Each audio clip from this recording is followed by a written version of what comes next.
introduction. Comment on anything you want to add.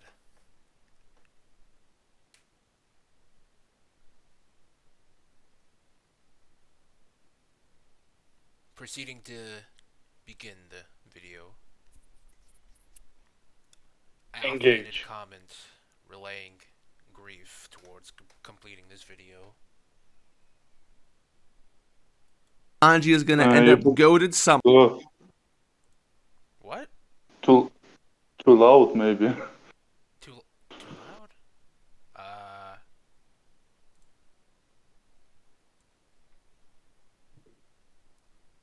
Somehow. Is that better? Goda! Wrong! Germa shows up to save the day and makes Sanji look like a complete bitch. They drop in, stop Sanji from getting shot to death. Maybe I should rewind it. Whatever, we should know what type of gripes he has, if you remember from last time.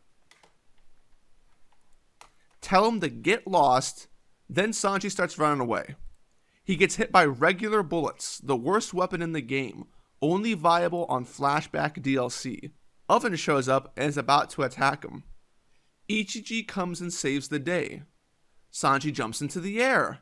Yuan is there again, about to hit him, when Yonji, the dude that Sanji low-diffed earlier in the arc, destroys Yuan's weapon to save Sanji. Some people pop out of the water just because, why not? And they're about to shoot Sanji. And then Niji comes in, grabbing both Sanji and Luffy. And Niji tells Sanji that if he's that slow, he'll never get away. Back here with Roger. Niji zooms through all the combatants, slides a fucking raid suit into Sanji's pocket, throws him to safety while saying later, get good. This is how Sanji gets away. This is what his master plan led to. But no, we're not finished. Chiffon has a flashback to Sanji smiling like an idiot, talking about how he's wondering how happy Big Mom will be when she eats the cake. Meanwhile, Big Mom is having an orgasm while eating it. She's having a good ass time. This is it, man. Sanji's promised that he'd make a cake so good that it'd take Big Mom out. It's gonna come true. Goda! Wrong! Alright, I guess it's a good enough time. Apart from the speed thing, like I said last video, how he could try it, though, as a meme spy said, it could just be a simple leap, not anything like far-reaching. Well, at the time at least, since in Wano he was able to keep up the blinding speed against Queen, but let's say at the time Sanji is unable to use his super speed for a long amount of time, and he thought that flying over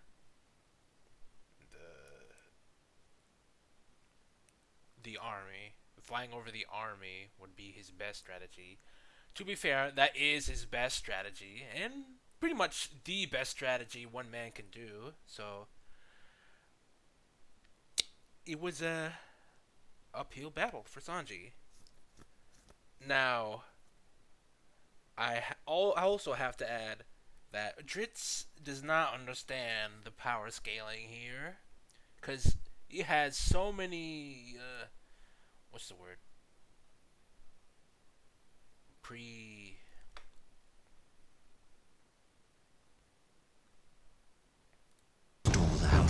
Well, let me just say unexplained problems with the powers and weaponry that the fight scene. Kinda explained it. This thing and how it doesn't kill anyone except flashback people, which okay, but it's still a weapon, and Sanji will get hurt if he interacts with them, as in get shot by them. So I don't know why the cake. He's trying to say. Let's see here. He's trying to say that the fight scene or the conflict had no stakes, while complaining that Sanji got caught. Because he keeps on, he says things to demean the situation of its seriousness, of its danger, while also complaining that Sanji gets caught. So, is he annoyed that Sanji's in danger? Or, well, he's annoyed that Sanji did get caught, but he's also annoyed that there was no actual danger for Sanji, even when Germa come in. So, does he think by saying take her out means kill her? I don't know about that, but that's very likely. Let's see here. What else am I gonna say?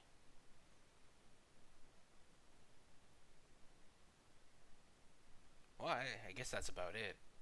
He just really didn't like the escape scene, even though I said before in the previous part that Germa was doing this to make promise on what's it called? Not promise.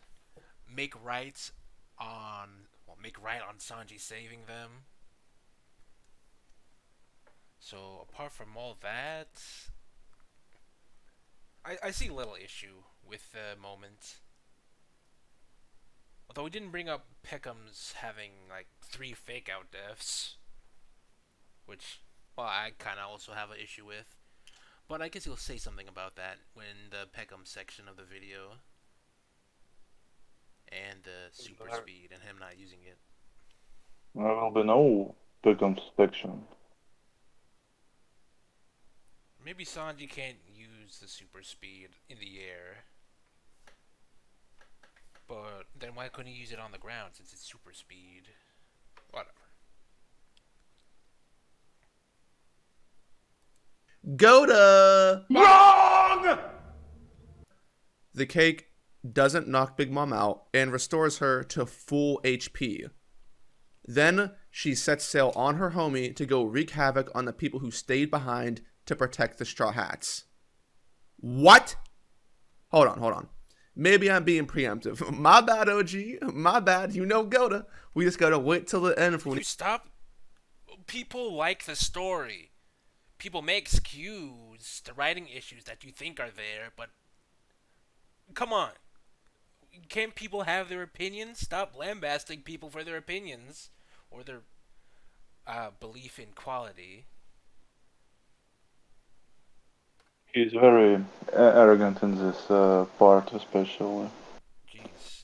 Like, his ego is here, like, enormous. He gets to be arrogant because he's trying to manipulate the audience and thinking the actual quality of this story is worse than it actually is. Because he barely gives examples. He keeps on pulling dumb arguments that are... I don't even know how to respond to some of them because it's not either unintentional, he's making it worse by bringing up other stuff, or he just doesn't understand the story / characters. So I really question if he understand what he read, or lying to the audience. Maybe both. It's very likely he's doing both.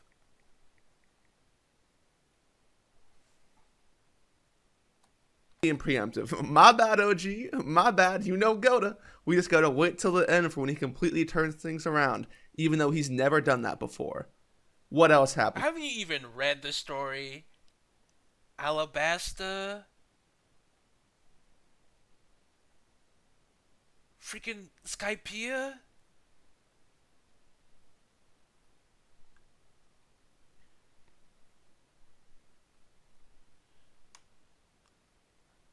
I can what's it called? In water, not Water 7. Well, yeah, in Water 7? They were cornered in Water 7. It took the Mary to take them. It took the Mary for them to even escape. Well, not Water 7. not Marine Force. Jeez, I forget the Enies name. Lobby. Enies Lobby, thank you. It took the Mary for them to escape Enies Lobby. So he's done this multiple times, and yet you say he hasn't ever? I don't think I Dritz. remember. I don't think Dritz likes Oda now. Remember, Enies Lobby is trash because Robin didn't apologize. Remember when he broke up these arcs because he didn't have because he didn't because he did not make a plan to save Luffy? Remember when he broke up brought up. Sorry I misread. Remember when he brought up these arcs because he did not make a plan to save Luffy?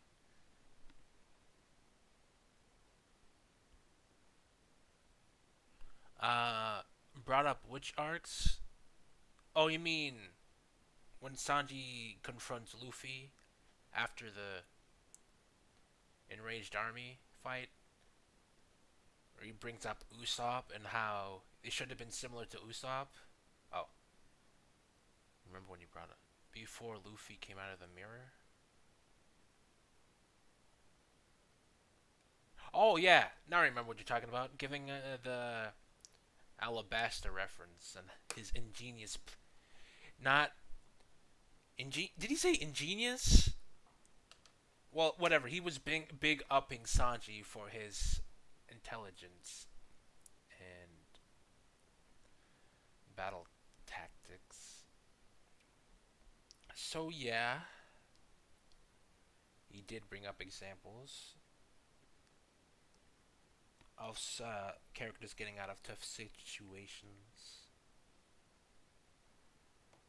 So I guess this is Stritz lying then. Wait, what do I mean? I guess he is lying, or he doesn't know.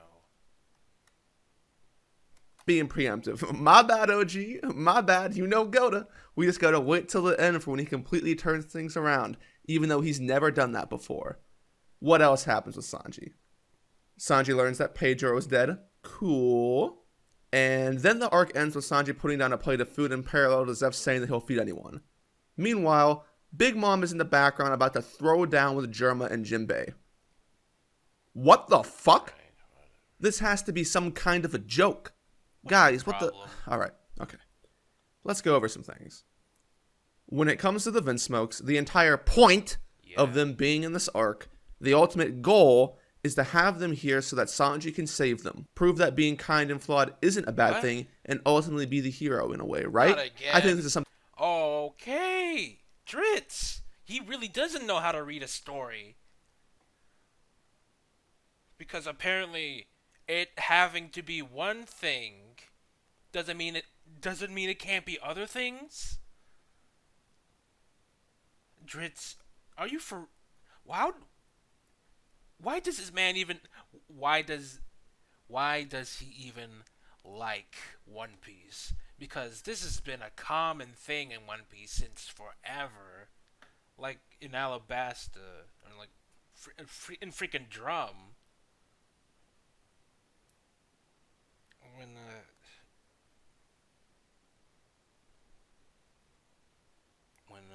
let's see here. When Heroluk said to Chopper not to get angry at humans because humans being humans, and the reason why Chopper didn't deal the business to Wapol at any time is because he wanted to get the good out of Wapol over Heroluk's message, but he also can't be with other people because he thinks other people will still think him as monsters. And in the end, Chopper didn't get any sort of payback against Wapol because uh, Heroluk's message about looking the other way and human arrogance. Yeah, it's a common thing in One Piece, like characters sticking to their ideologies, like Tom, like Nami's mom, like um, they go to the ways they believe in. like very hyperbolized ways. And in Dressrosa with Kuros and Rebecca, how Rebecca wants to fight for Toy Soldier slash Kuros because she doesn't want to feel weak and encumbering his father figure, her father slash father figure. But Kuros doesn't want Rebecca to fight, so she doesn't have to go through the same pain that Kuros went. I mean, it's kind of different there since it's more of a conflict rather than multiple, not even multiple ideals, just multiple traits in a story. But Dritz over here has to think it's a one and done traits because no other character can have multiple characteristics, and no story can say more than one thing. Come on, Dritz. Are you have you even read the story? They've been saying multiple things in the with big mom in with big. Oh, I hope at least he gets what Big Mom's flashback is all about because, jeez, he does not know how to read a story. And well, he brought up Robin's flashback and tried to compare it to Sanji's like a freaking moron. Look, compared it as in he compared it too much. Like he tried to compare it too much. Cause sure they said the same thing about Sanji meeting people that will like him, and Saul say that people in this world aren't meant to be left alone. Yeah, they kind of said the same thing there, but he's completely removing everything else that happened in Sanji slash Robin's life because they say the same thing. Therefore, it's meant to be a similar arc or similar flashback for some reason.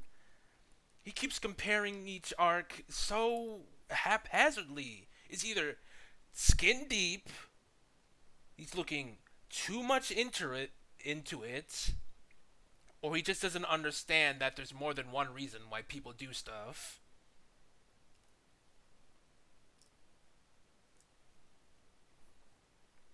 Jeez, when I finish, I say when I finish, but when I read more Berserk and they pull up more multifaceted. I'm not gonna try to use that word. More meanings than one in an arc, like you know, more story beats. What word was it? Not points. Let's go with themes. More than one theme in an arc than what Dritz is trying to say. Because apparently the Germa was only meant to be some sort of Sanji prop up, showing how he's such a nice guy, even though, like I said in the previous parts, he is a nice guy. You just even brought up a panel of Sanji's. Saying that he'll feed anyone. Meanwhile, then the Well, not this scene. Okay, I got over myself, but Sanji's ideology of feeding anyone that's hungry, he's always had this notion. Because apparently he forgot the entire Baratier arc. This man is. what the fuck? This has to be some kind of a joke. Oh, not to mention the fact that, Big Mom wants Germa's technology, so of course they're gonna fight. Guys, what the... Alright, okay. Let's go over some things. When it comes to the Vinsmokes, the entire point of them being in this arc, the ultimate goal is to have them here so that Sanji can save them, prove that being kind and flawed isn't a bad thing, and ultimately be the hero in a way, right? I think this is something we can all agree on. No. You know what? Yes. Like I said earlier, it is one of the reasons. Wait, no. He's saying that's the ultimate point. So, no, I don't have to agree with you. It's more like Sanji's past coming to haunt him. Sanji's past coming back to haunt him. I think I said that right. And him overcoming past issues in his life. So it's one thing that Sanji does, but it's not the overall point. Does Germa even have a point?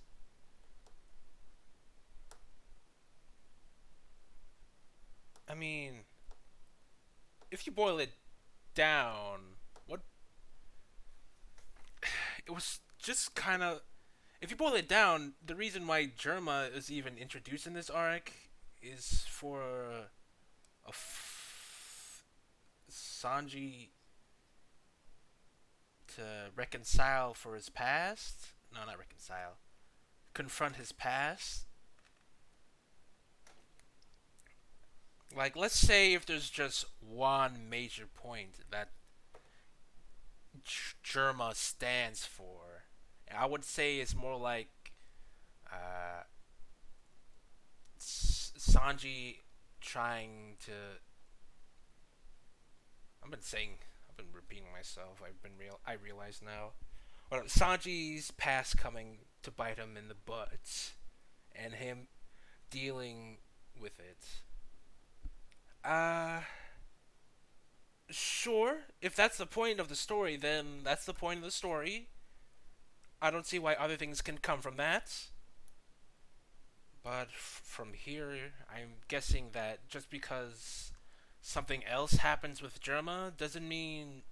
I mean, just because something else happens with Germa means that there's some sort of issue or like they're doing too much of the The story. goal is to have them here so that Sanji can save them, prove that being kind and flawed isn't a bad thing, and ultimately be the hero in a way, right? I think this is something we can all agree on.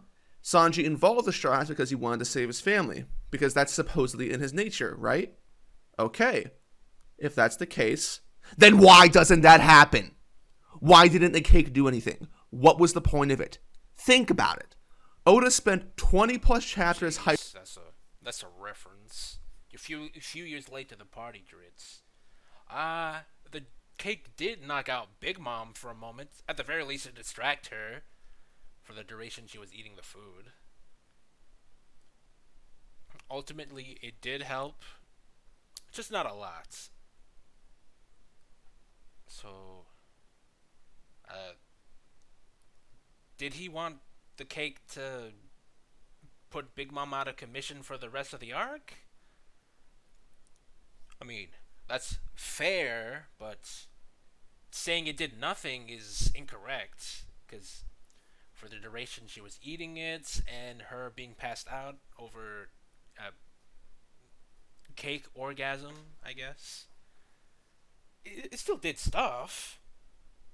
I mean, Dritz, I don't think I don't think you understand what happened to Big Mom after she ate it.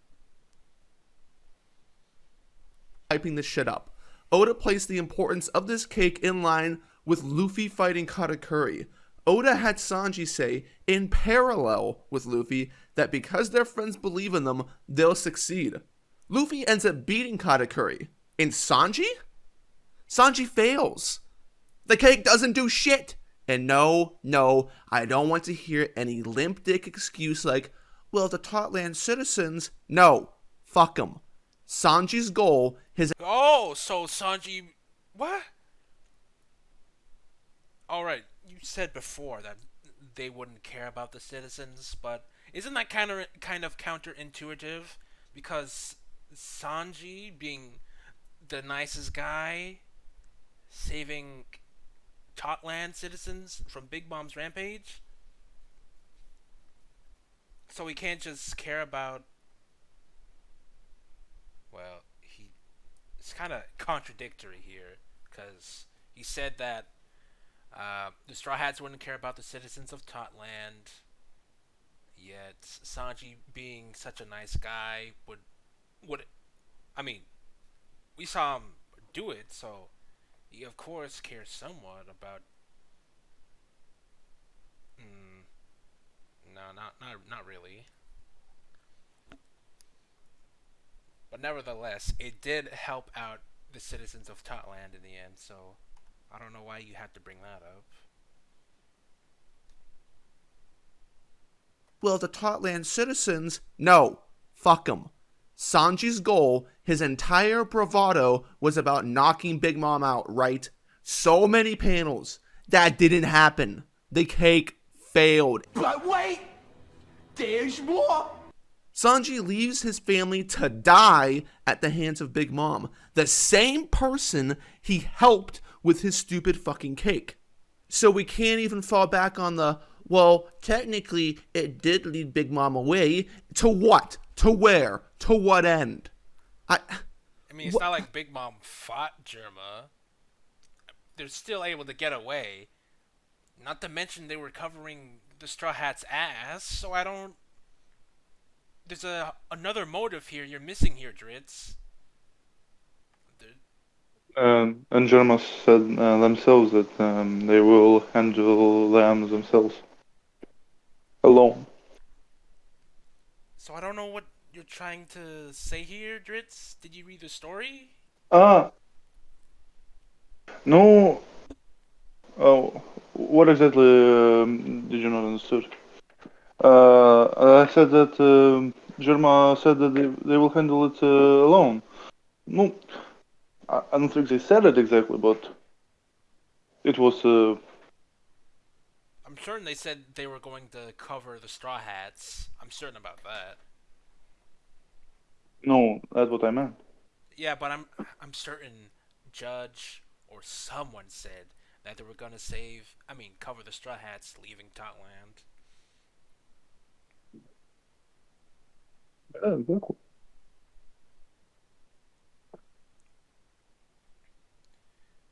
How was he supposed to know that Big Mom is attacking Germa? How should we know? He didn't read the story. He really overlooked the whole running away aspect of the arc. I mean, that's obvious. He didn't even read the story.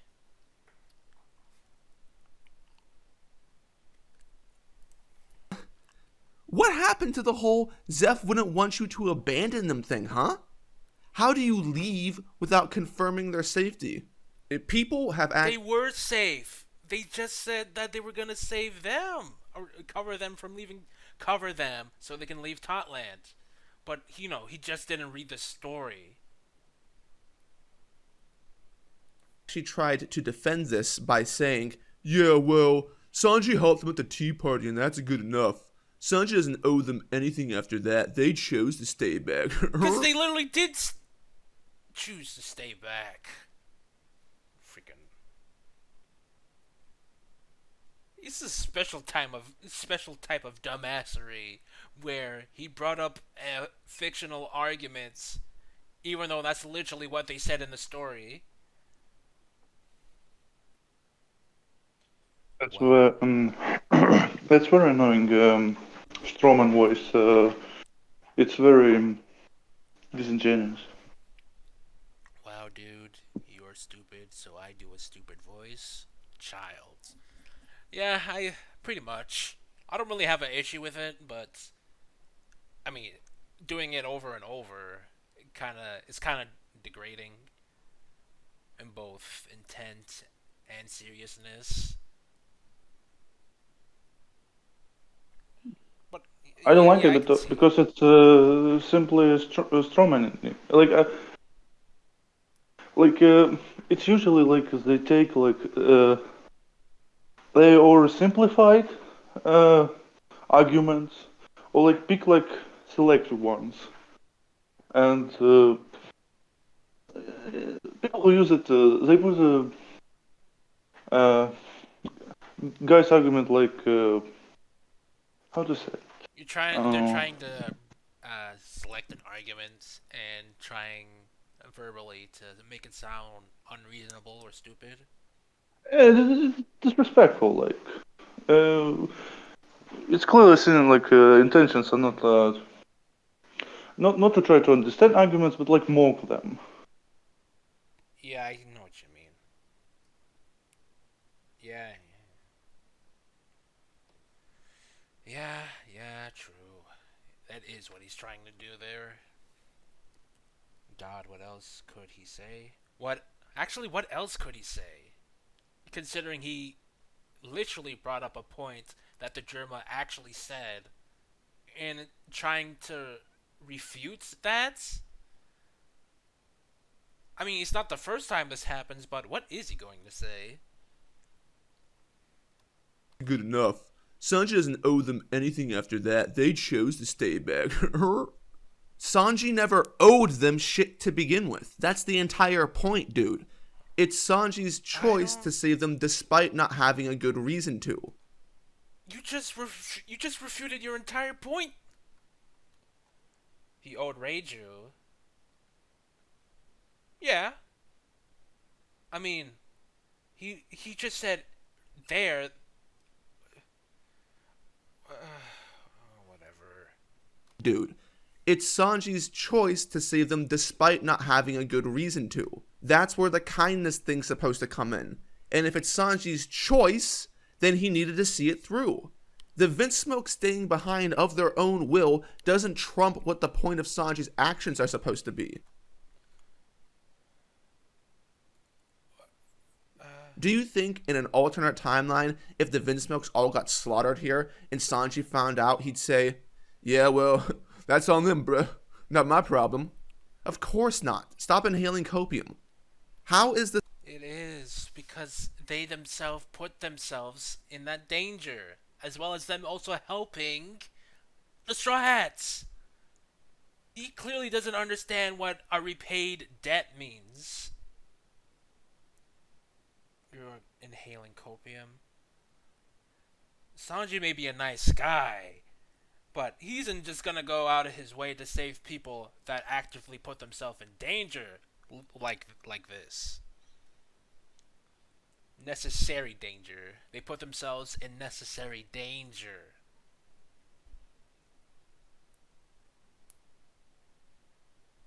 He even said he didn't want to be indebted to some failure like Sanji. In that same... I'm pretty sure it's even in this chapter that Judge says that. Maybe even the next page.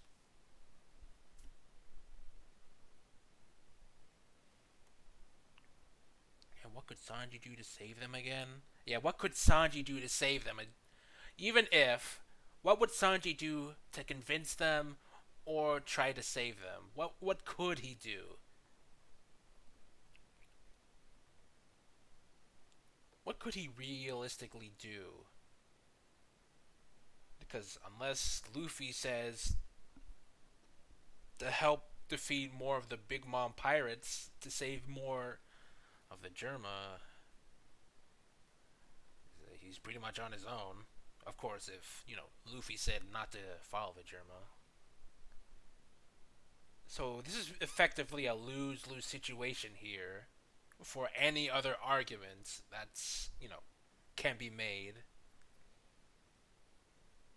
Because if they try to save Germa, then why are you trying to save Germa? You're gonna get yourself killed by the Big Mom pirates. But if they leave Germa to their willing not sacrifice. What's the word? Willing as a willing distraction. Dritz would be like, well, Dritz is currently saying that why are you letting them kill themselves? It's horrible. The Vince Smoke staying behind of their own will doesn't trump what the point of Sanji's actions are supposed to be. Oh, I mean, that point there, it literally does, because they were trapped, while here they are willingly making their lives endangered by confronting Big Mom. So you're comparing apples to oranges, Dritz. They're very different situations.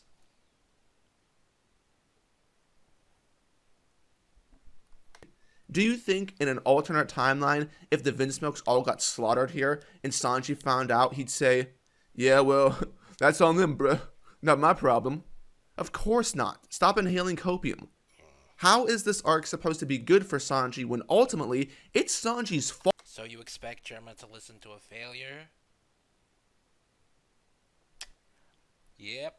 On top of that, why would they listen to Sanji even if he has their best interest in mind? So yeah, that's also something you have to bring up.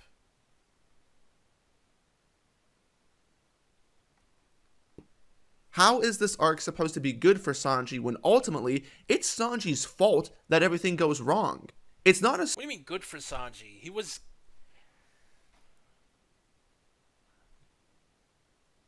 what? What do you mean good for Sanji? It's not exactly bad for Sanji either. Like his fault, huh?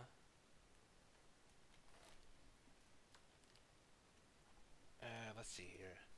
Sanji had an ultimatum of going with the Fire Tank Pirates to be the wedded husband of Charlotte Pudding of the Big Mom Pirates. He has to disobey his captain orders and try his best to, while also trying his best to keep Luffy away from trying to save him. Otherwise, he will get murder dead anyways. He's literally in a lose situation all around.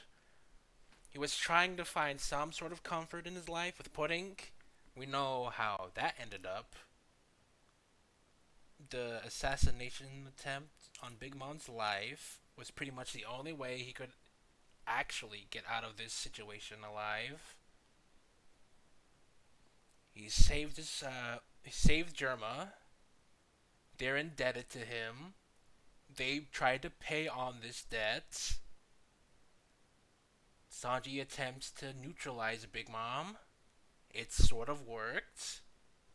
And then they leave. That's pretty much what happened in the story, Dritz. Yet Sanji was somehow supposed to look on top of the situation. At best, you can say that they left with their lives. So this, I don't see how. Also, what do you mean by good? Because well, this is off a point that doesn't make any sense. Good is an interesting thing. Sanji found out, he'd say, "Yeah, well, that's on them, bruh. Not my problem." Of course not. Stop inhaling copium. How is this arc supposed to be good for Sanji when ultimately it's Sanji's fault that everything goes wrong? It's not a Sanji W that his family came back to protect him if they get fucked up at the end of the day because of Sanji. Two of the Vinsmoke get captured because Sanji made Big Mom a cake. Are you getting this? If there were any consequences in One Piece, they would have been murdered, used as leverage against Sanji and Wano, or something along those lines. I mean, what actually happened was Big Mom went after the Straw Hats, formed an alliance with the Kaido pirates, and planned to kill the Straw Hats. If that's what you meant, Dritz. So, I think he referenced in cover story. yeah, that's what he's trying to reference. But what But actually like, happened in the story was what I just said. yeah, but like in this story, I think Germa is now like having a war with big pirates, and not trying to escape because it's like it's a lot of time. But Big Mom is already trying to catch up with the Straw Hats, so I don't know why. I don't know. I can see why it could be, extra stuff like. Also, what's with the characters going on over the two guys' head because that's not Japanese or English. Either I think it's way, Arabian. He's using Arabian scans. I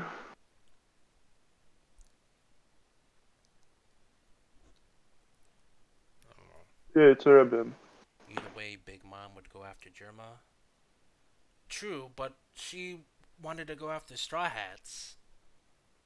Even if they get away, they would go after them.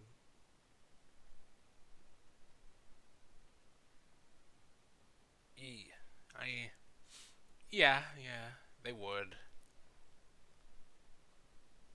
But in the cover story, uh, weren't they getting experimented on? And then Reiju and Ichichi saved them too? For what we have it now, yeah, uh, they get captured. Reiju and others went to save them, and now they are fighting Katakuri. That's all. That's all, everything we have right now. So, yeah. Uh, so that would mean they're still on Whole Cake. At least some forces are on Whole Cake. So they're both dealing. They're both still dealing with Germa and the Straw Hats. So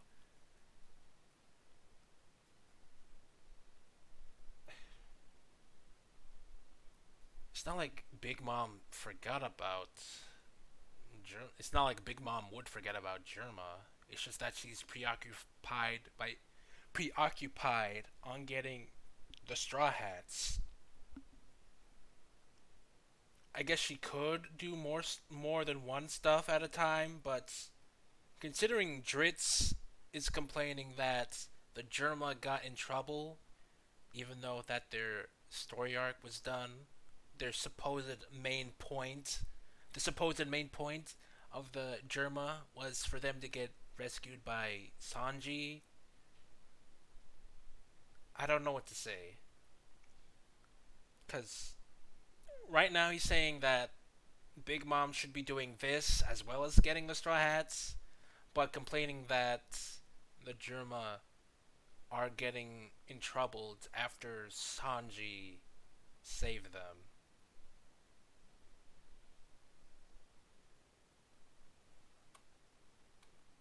Yeah, Cake. it was their choice. Yeah, I agree. It was their choice. Like, if they wanted to go to war, like, what Sanji needed to back them up too. Like, Yeah, would Sanji need to back them too? If they decide to genuinely fight off the remaining Big Mom forces while they're off trying to get the Straw Hats, would he have a problem there?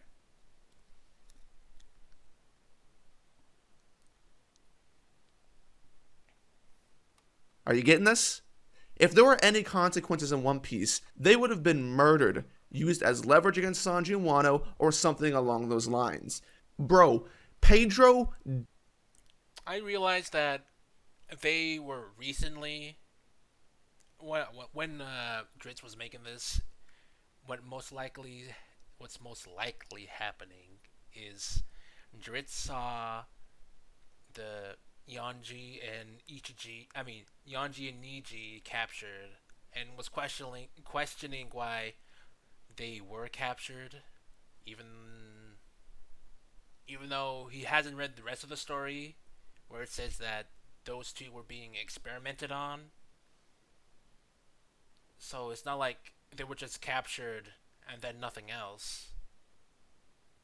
Though this is only a presumption, considering stuff was happening to those two.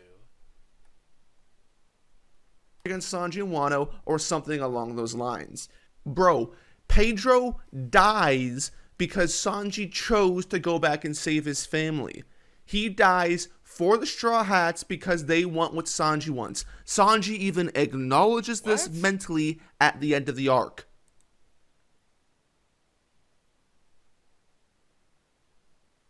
I don't. Where's he saying this from? Because it's not like they could leave. It's not like they could literally leave without the Germa. let's make that clear. Them saving Germa pretty much helped them in the end because the Big Mom Pirates were still chasing the Straw Hats.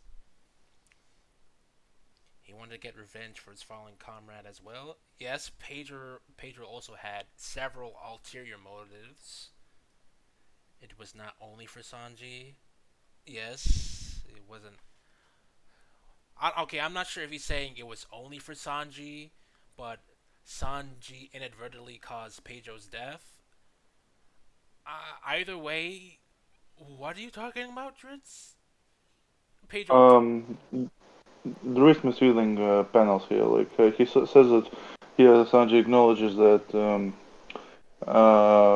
Pedro died because he returned to Whole Cake Island, but I think he acknowledging that Pedro arrived in the Whole Cake Island in general to save Sanji. No, help Straw Hats to save Sanji. But Pedro had his own motives. Like he was not dragged in there.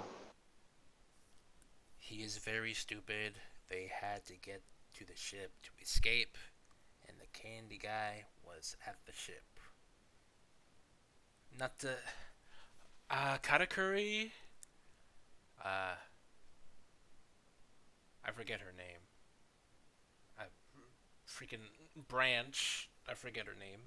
And Soldier. Brulette? Yeah, Brule. Katakuri Brule and other members of the Big Mom Pirates were on the Sunny. They were the Straw Hats were being chased by Big Mom. And what was Perro Sparrow doing? Was he trying to capture when? Oh, he was trying to capture the Straw Hats. He covered all ship in his candy. Right. Like and Pedro detonated himself to destroy this candy from the ship. I guess I should have reread that part. Whatever. Driest mentions it, so I remember that. It is not because Sanji was going to make a cake that he died. He's really trying to blame it on him. Yeah, he is. Because apparently, 8 other characters. Wait. Six other characters exists that Pedro tried to save, and apparently they don't count. Wait. Luffy, Nami, Carrot, Jinbei, Chopper. Yeah, 6 other characters. 6 other characters at the time needed to be saved, and apparently this is all his fault just because he went somewhere else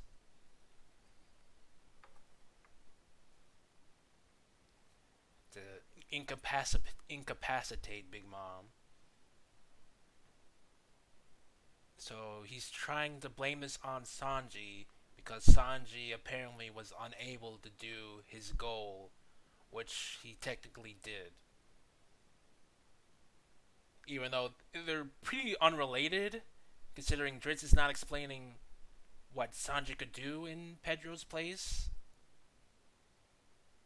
But maybe we'll get more information on that when we get to Pedro's section of the story.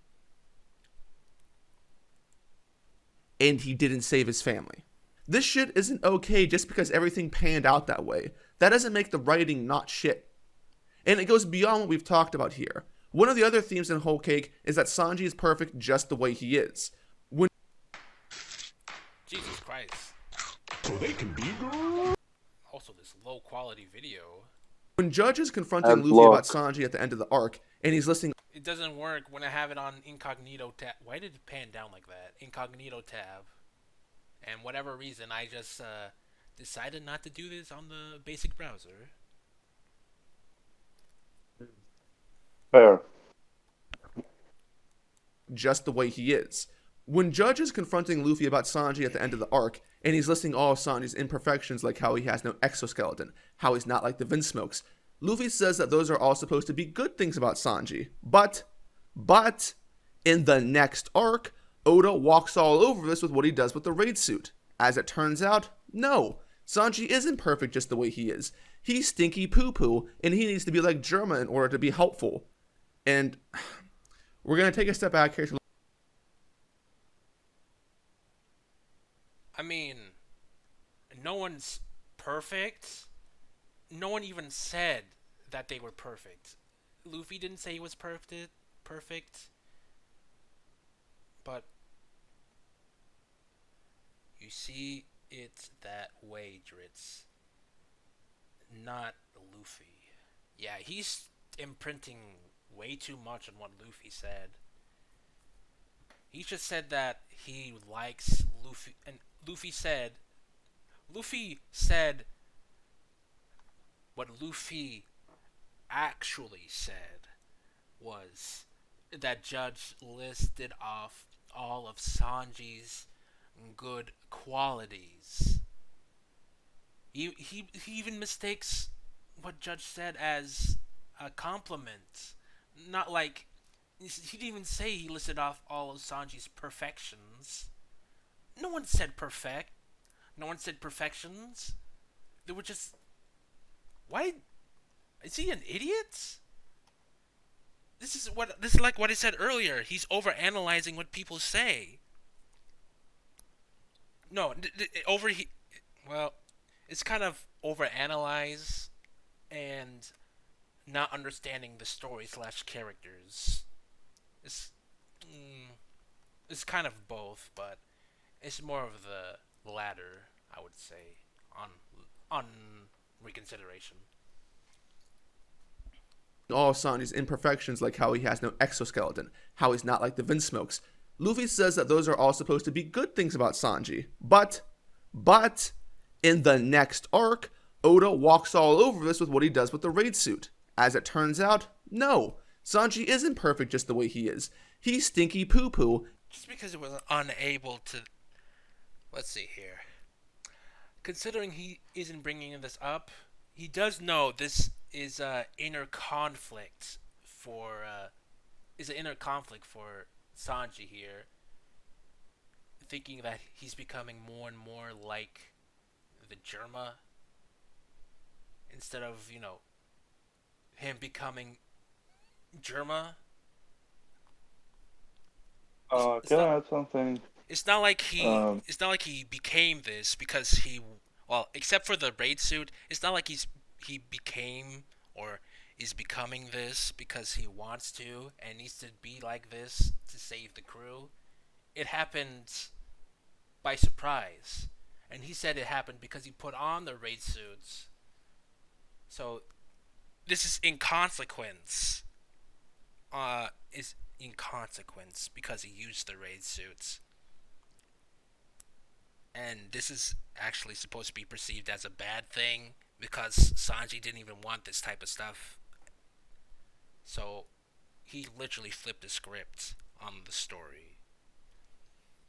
Or flipped the script. Get the wrong not even interpretation. It's getting the wrong message. He's literally choosing the exact opposite of what message Sanji was trying to convey with it. Germification, I could say. Okay, what you were gonna say, every million? I wanted to add something to his previous point. When he said that Judge said, "Oh, he has no exoskeleton, no Germa suit, no jeans," and I like thought, "Wait, it's not what he said." So I quickly checked, and no, it's not what actually he said. Judge said that Sanji is a failure because he's not a perfect soldier, and that he is soft mind and emotions like uh, put into what he do. And then Luffy said, "Oh, so that's a good things." And that he will always be just a cook. So, drift light. Well, the panels here. He did bring up. Uh, He bring up the armored skin, but he just brought up the armored skin points. uh, I can send you a link to uh, anime clip. No, no. Uh, Well, No, the point here is that in this, you do see the screen right now. You see the Germa castle right there. He's bringing up this. Oh, He's using this panel to say that Sanji not having the super armor skin and Sanji later on getting the super skin in the story means that Sanji is now relying on Germa technology to be perfect. Because apparently Sanji being perfect was said in the story. yeah, but do you think that Luffy uh, if when Judge mentioned like his skin is no armor, like and Luffy like yeah, no, it's actually good. Like no, I think the last word is more important here. Well, I think it's more important about that last stuff he says, but what what it's trying to say here is that since Sanji in the current timeline has the armor skin, he went back. Well, the story went back on what Luffy said about Sanji not needing or is perfectly fine without the armor skin. The story is contradicting itself because Sanji gets the armor skin, even though that's Yeah, not it's stupid. not the Like intention he's of the perfect. story. Because Yeah, he's perfect the way he is. Like no skin armor, no skin armor. Why does Luffy care? why would Luffy care? And like I said before, that's not the point of the moment. It's supposed to be inner conflict of Sanji actually becoming more like his brothers, being emotionless and killers, which is opposites, Yeah, antithetical, but opposite, whatever. uh, that's a whole drift. Like he put so much strength on this one bubble, but ignores four others. He overanalyzed and he doesn't get the story or characters. It's the Dritz classic. Classic disaster. Luffy says that those are all supposed to be good things about Sanji. But, in the next arc, Oda walks all over this with what he does with the raid suit. As it turns out, no. Sanji isn't perfect just the way he is. He's stinky poo poo, and he needs to be like Germa in order to be helpful. And we're going to take a step back here to look at. Okay, in the moment, Sanji is becoming more like his brothers. Later on, he's contemplating on what else is going to happen to him. Is he going to be more ruthless killer? Is he going to have less emotions? Is he going to ignore his comrades?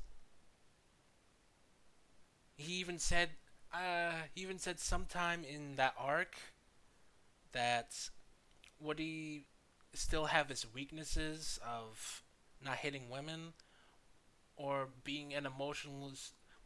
Would would it be better for him to be as he is now, or being the emotionless soldier for his captain?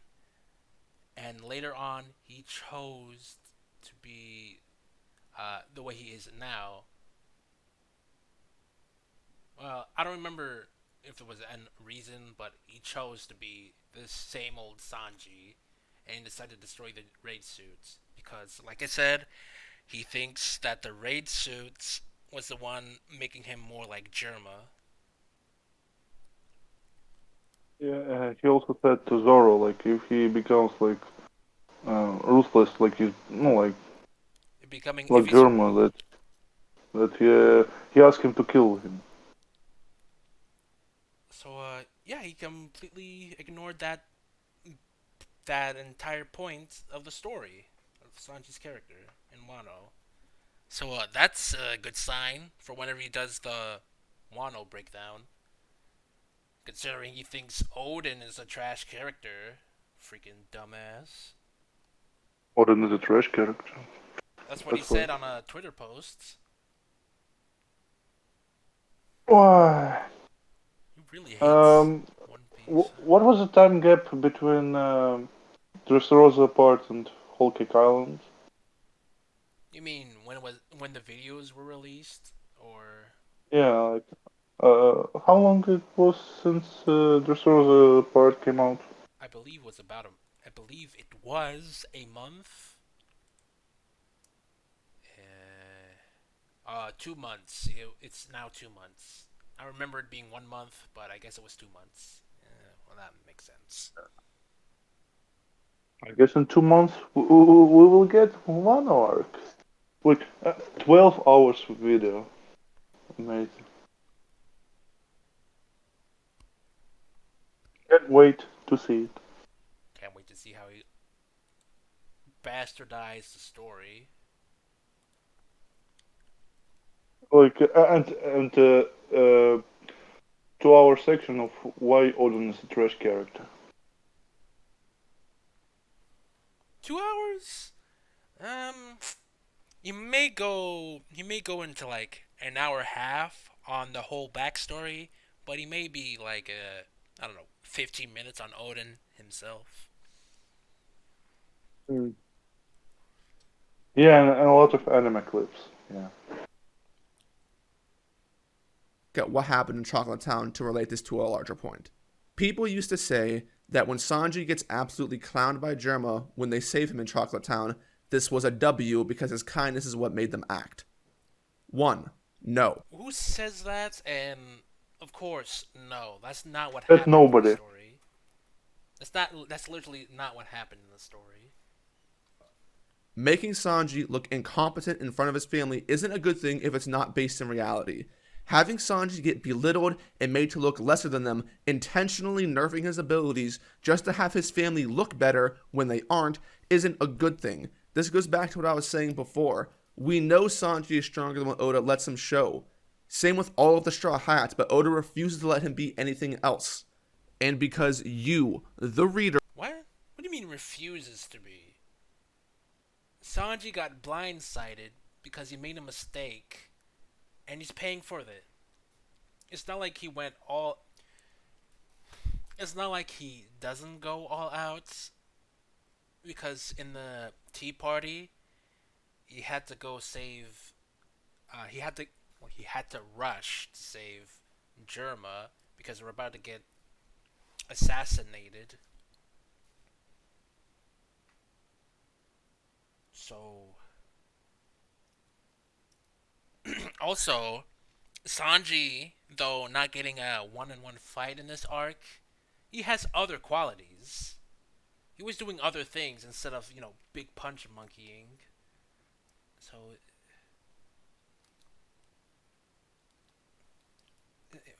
it's not really a bad thing he didn't go all out or had a fight. He just had to do what he had to do in that moment. No more, no less.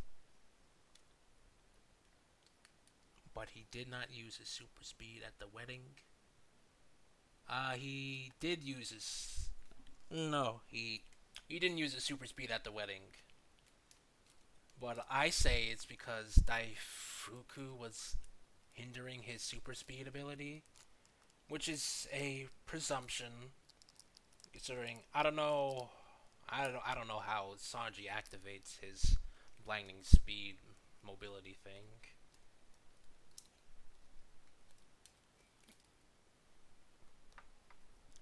So Yeah. He mentioned later like how that Sanji was so fast, like he kicked Oven. he was so fast. He picked up Chiffon, kicked Oven, Uh, and came back to his original position. Yeah, it's dumb argument because like Sanji did not a lot of damage to Oven. Like a lot of big vampires are still stronger than him, so his super speed, like, what will he do with it? With this, like, to them? Like he was, I don't remember how was this genie guy, one of the big vampires. He Daifuku. easily like, Daifuku, yeah, he easily like overpowered Sanji. That's because he was trying to get away from him to save the Germa, so he's just getting Yeah, attacked from behind. yeah, he could kick the Owen just because Owen was fighting Chief Chiffon's father. Like he was not focusing on Sanji at all. So you're saying he got blindsided as well as he couldn't see Sanji's super speed? I don't know what this means, but I'm just saying that he was basically like caught off guard. Sanji's fast, but I don't think he's that fast. Like, I mean, he was able to go in. He was able to replicate invisibility when on his fight against Queen. So yeah, no, but Queen, he was getting like German powers at the time, so at the whole kick Island, he doesn't have invincibility. I still say it's inconsistent, considering he should be. I think Yeah, he you should think be able to about, do it when he was rescuing Luffy and the Germa. So but I still think that Drist thinks it's more powerful. He's not Flash. Like it's not as useful as Drist thinks it is. Like it's a strong move, but strong. Like he's fast, but like not that fast. he's fast, but he's not strong. You could say. Sure. Also, like imitates invincibility after he destroys that Ken. Who? Yeah, no, in the Sanji versus Queen fight, like when he destroys this Raider suit. Yeah. What you were talking about before? Yeah. What about that? That like he got a power up at the time. He became more durable and more fast and everything. I I don't. I am not certain if it's a power up. I mean, he did get some sort of power up, but I don't know if Sanji imitating invisibility was the power up, rather than him just letting his speed do all the work. But I can see the argument that the power up allowed him to imitate invisibility. I'm just not certain. I need to read one arc too because like I remember I don't remember a lot of stuff from it actually. It's a very big one, especially when Should know the you read it weekly. Like a lot of stuff can drop from your mind. Yeah, I hear that. can be anything else. And because you, the reader, should know the difference between when Sanji is and isn't placed into a proper situation whenever an improper situation happens that doesn't have a good result, and this doesn't, it should ruin your suspension of disbelief and immersion. But didn't you say? But Dritz, didn't you say back in the Sanji versus Luffy parts that it's okay because Oda got what he intended? The drama. Dritz, you said yourself that Oda's intention matters, at least somewhat, and that he at least here, successfully showed off drama, suspense, and I forget what he said I forget what he said word per word.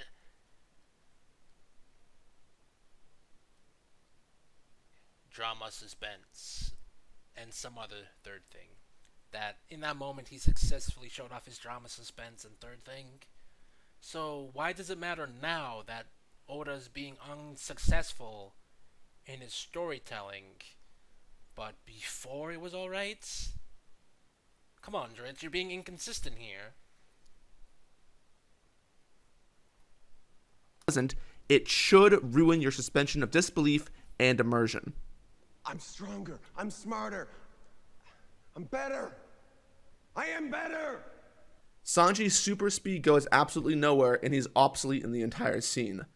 How you look at Sanji sucking here and are completely gung-ho for it is Wait, you said super speed. He brings up this panel. how you look at Sanji Then sucking. he brings up this panel when Dritz says that this is the first time he actually used his super speed.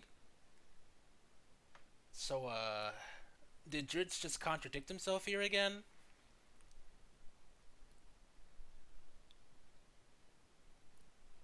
Something to think about.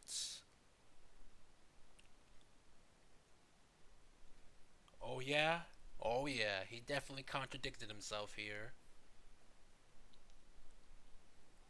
He goes absolutely nowhere, and he's obsolete in the entire scene. How you look at Sanji sucking here and are completely gung-ho for it is beyond me. 2. Even if you wanted to argue against this, there's a larger point behind this. This scene is no longer a W for Sanji because it ends up completely undermining his victory against Germa and the theme of Whole Cake. Sanji getting the one-up on his family from the table scene and then them protecting him doesn't mean as much if he comes off looking lesser than them. And you guys know that I... Well, they still don't like him.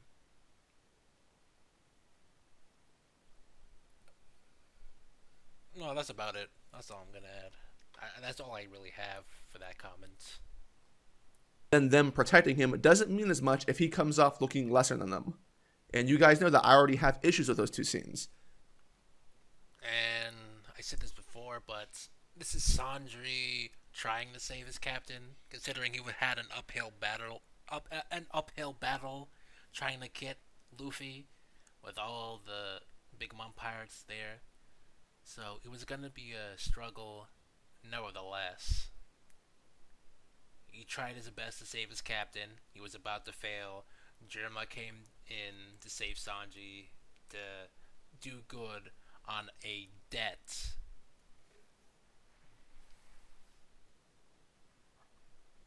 But at least in those scenes, it was clear who was supposed to look superior to who, and who it was complimenting. Sanji, when you are reading Sanji getting rescued 5 times in a row against Big Mom's fodder, were you saying, "Thank you, Oda. 5 This times is in a just row? what I No, wanted. it's Thank." just a one time. I mean, if you want to say 5 separate instances of Germa needing to save Sanji, then sure. But all in all, they were still there to save Sanji. So, that wording there was pretty petty sounding, is what I'm trying to say. Against Big Mom's fodder, were you saying, "Thank you, Oda. This is just what I wanted. Thank you." Thank you, Oda. Chira Oda, thank you. Gracias, Eiichiro Oda. Thank you, Oda. Valeu, Oda. Thank you, Oda. Thank you. Thank you. Thank you. Thank you, Oda. Thank you, Oda. Thank you, Oda. What the fuck? Damn, that wasn't that pathetic. What the fuck is this at? Like, I don't really demean people for liking stuff, but come on, Dritz. You liked One Piece, so shouldn't you put under this cap? So fuck him for doing hard work then? No, I don't think that's what he's trying to say. I don't think I should. But what?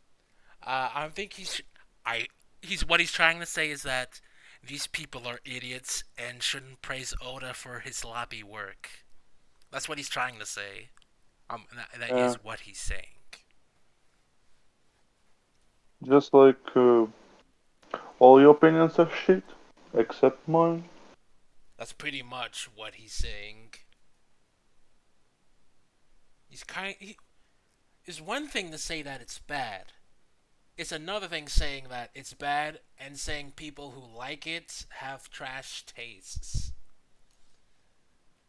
Sure, he's so confident in his ideas that he would, he's confident in his ideas that someone would say that people who like this don't know that it's bad, but I mean, why do you bring other people's thoughts on this manga when this is your opinion on how bad the manga is? He said in part one, it's his objective opinion. All these videos are objective. But it's also his opinion. But objective means that this opinion is fact. This is like with the implied. Break. It's like the implied. Uh, I said in the previous videos that one of Dritz's editors, I guess that's the right word, doesn't know the meaning of the word implied.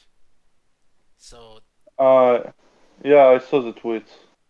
so yeah, that didn't make me. That made me have. Well, it made me think about something. So, Dritz both not knowing what subjective and objective means is also telling that he doesn't know on what the hell he's talking about, because he keeps on saying words that he's using words while also not using it in the right definition. Also, just being unnecessarily bully.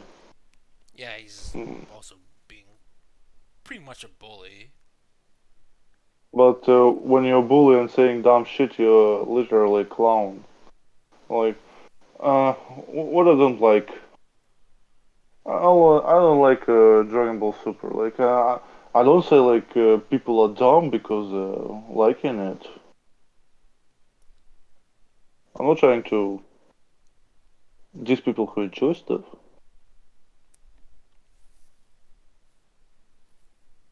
I mean, if it's something like Dragon Ball Super, I think I would. But I wouldn't say it in a video. It depends on what opinion they have. It's a Like if they just no, like if they just enjoy stuff, like you say, oh, I like when I try to argue why like Dragon Ball Super is good. That's when I start like how do I call this cyberbullying. But if they just enjoy stuff, like I don't care actually. I like dumb shit. Yeah, it's okay to like. It's fine that you like stuff that have bad qualities to it, but saying it's good is another thing. Yeah.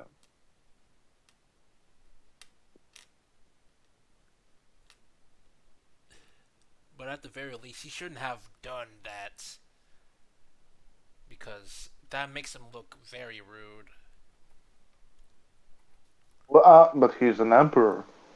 He's evil.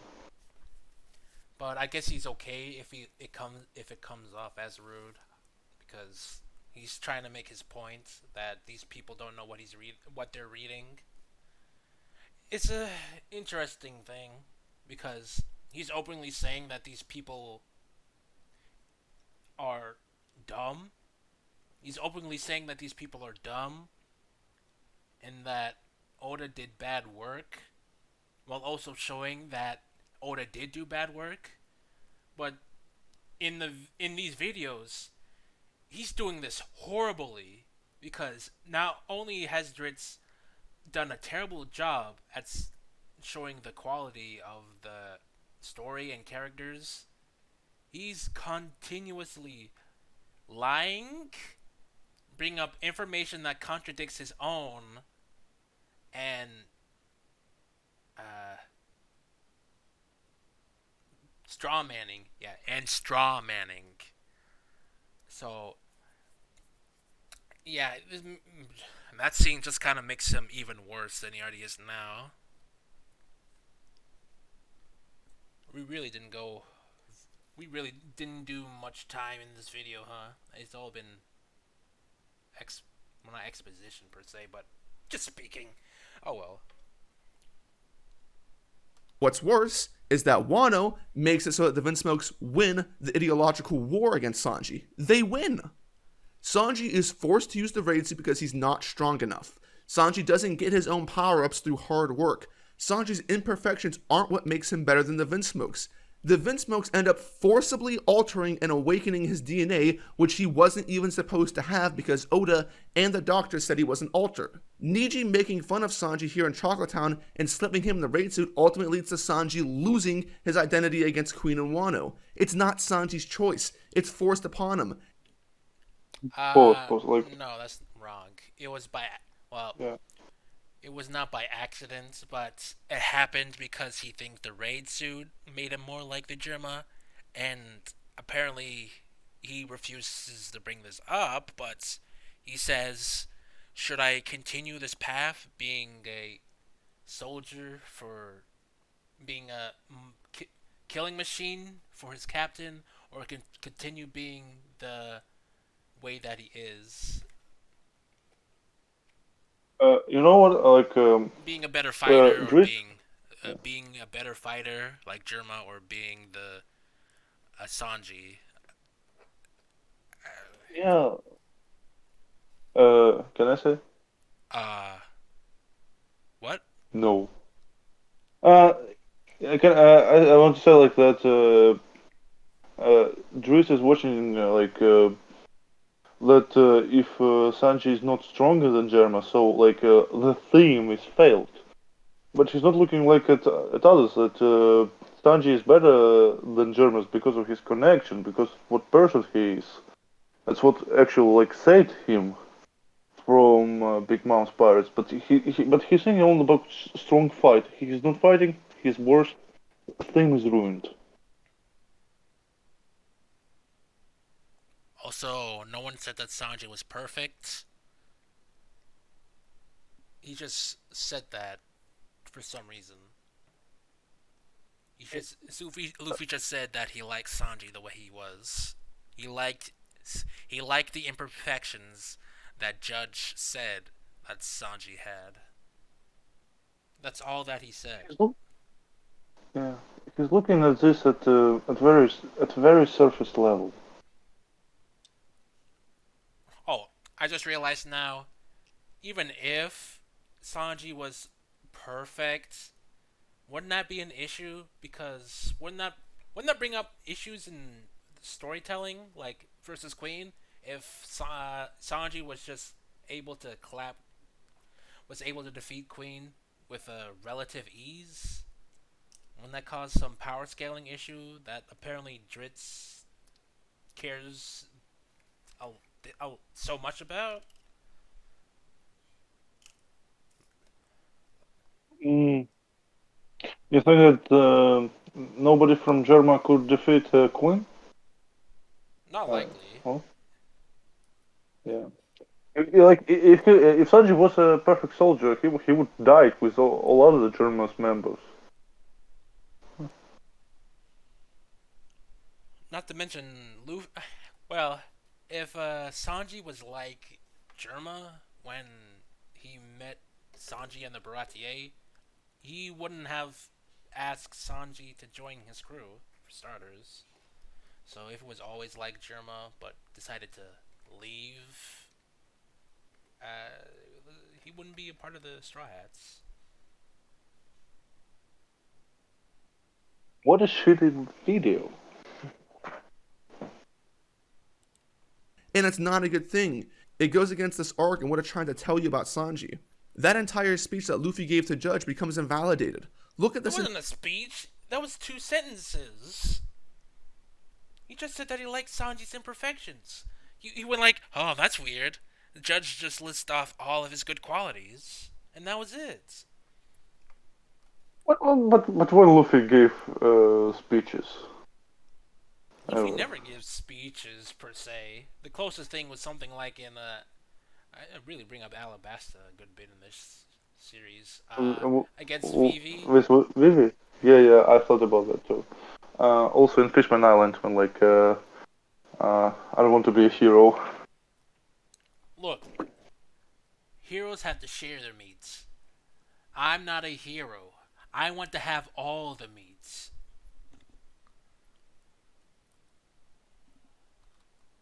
Yes, apart from stuff like that, he doesn't really go on any speeches. But it's not a long speech either. If you want to be technical, I guess it was a speech. But you're kind of stretching the definition of speech. Didn't Drish said long speech? Yeah, he said longs. Let me go back. Tell you about Sanji. That entire speech that Luffy gave to Judge becomes invalidated. Not long speech, but speech. Oh no, okay. Look at this in a vacuum, guys. Sanji's handcuffs are fake, and the Zeph stuff doesn't matter. Sanji baking the cake leads to his family getting captured. Sanji spends the entire arc being nerfed and held back by Oda, and there's no cathartic payoff for it. Sanji doesn't save Luffy like he said he would, and instead looks bad. Sanji is horribly written in the conflict with Luffy and Nami and comes out as a worse character because of it. He did save his captain because he was about to starve himself. I didn't bring that up anytime in these parts, but he brought it up here, so I'll bring up that now. Sanji doesn't get his own fight in the arc. Of course, it was gonna bring that up because apparently Sanji's only good quality is fighting.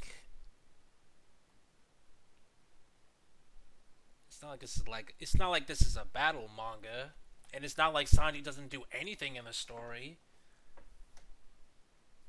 But he is a Zoro fan and Law fan, if I remember right. Like, the story's not that simple.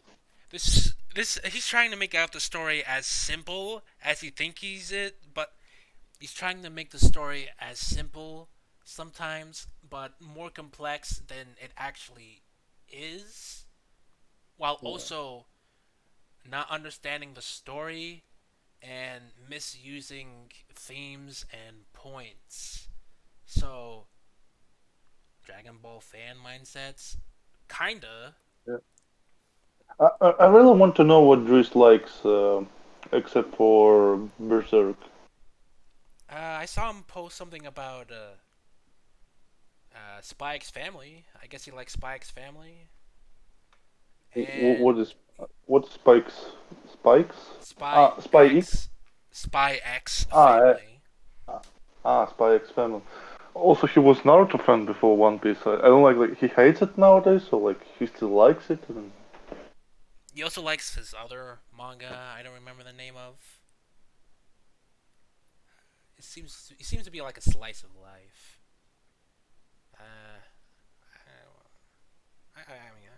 I'll bring it up. I'll bring it up. Yeah, do it.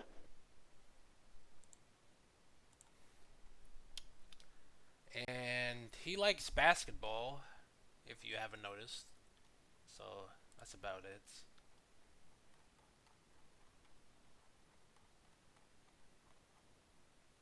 Alright, give me a moment. My favorite anime, NBA.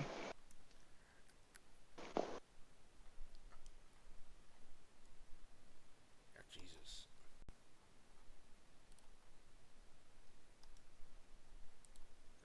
Let me post this on the B-list chat.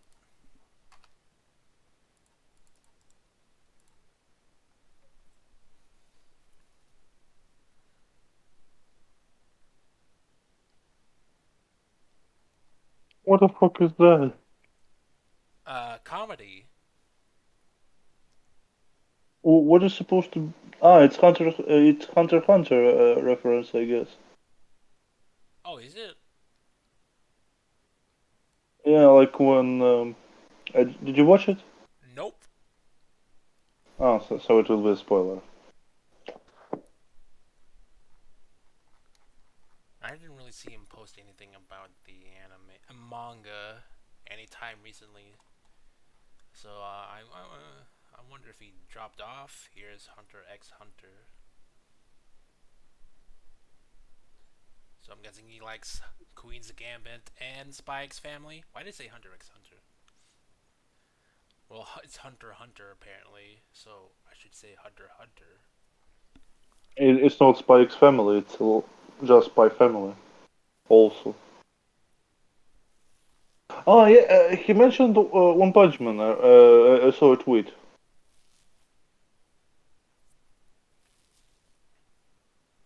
Not this one, like before that, a long time ago. All right. Discussing it.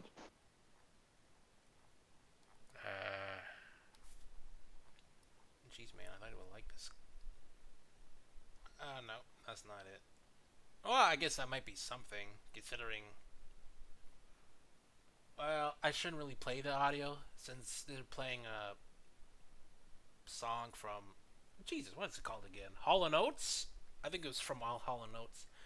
Whatever, they're playing Out of Touch over some anime intro. So I'm guessing he likes either this video or both Hall and Oates, if that's the band name, and this anime. Or some other third thing. He does have tweets where he writes an N-word, right? Could you say that again? He had a tweet where he wrote N-words. He N-word. said the N word on live stream. That's what happened. Uh, Maybe I remember like someone like Turd posted that. Hmm. Oh, he likes I'm not sure. Inuyasha.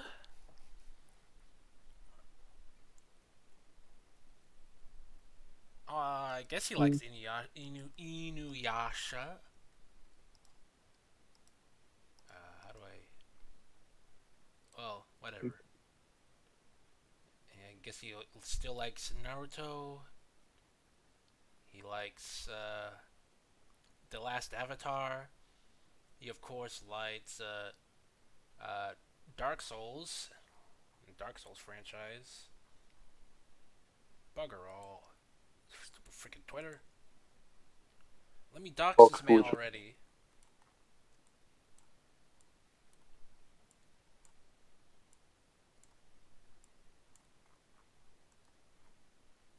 I actually, my account, Twitter account, actually was suspended from Twitter, and I never tweeted anything. Sounds about right. No way he likes Naruto? Yeah, he likes Naruto. He said he liked Naruto in the first downfall of One Piece. Where is it?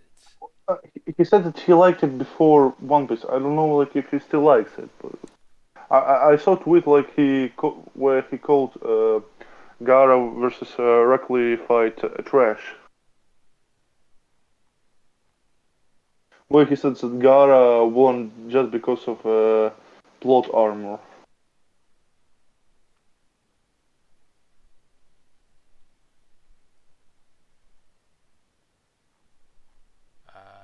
Where is it? Oh, I guess he likes Hunter x Hunter. I believe this is Hunter x Hunter. I think Yeah, that's it's Hunter x Hunter. Killua. And his brother.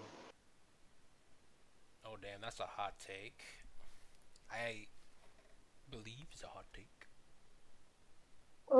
Kinda agree. Really? It's a wait. It's like in terms of character or power. I don't know. I want to speak of the truth, like It's I don't know, I don't know. like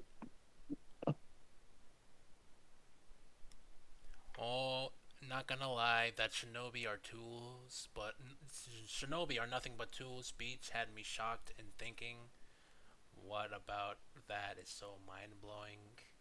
Zabuza was able to identify that their life are nothing more than father to the Kages to fight conflict between villages, If you didn't see the idea behind the speech, I got nothing to say for you, man. So I'm not even gonna try to counteract this point. Well, no shit, that ain't impressive nor deep, nigga. How does a life of a soldier, matter ruler whose own control hungry? Tell me you haven't read or watched Naruto without telling me. Just tell me you don't have a comeback without telling me. You literally took the reply I made and rewrote. Guess so. So yeah, uh, some guy liked it, unable to say why he liked it, and bullying the other guy because he doesn't understand why he likes it. Pretty common then. Common thing. Twitter. Twitter, pretty much. Oh, that's just nothing.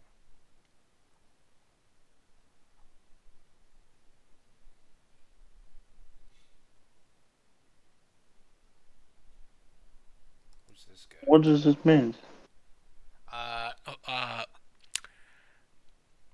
Ace was in Wano, and this guy is going over character analysis of Wano characters. So I'm guessing it's because character analysis. He couldn't have a Is character this analysis because Ace is dead. is this a hot take or like? No, I'm saying Dritz is being. Oh, what? Rereading and taking notes on the Whole Cake Island for the script. He didn't read it. Like I'm pretty sure. Like he just speed read it like There's really no quickly. reason not to. There's really no reason not to. There really is no reason for you to not believe that, considering how horrible he is at making his points.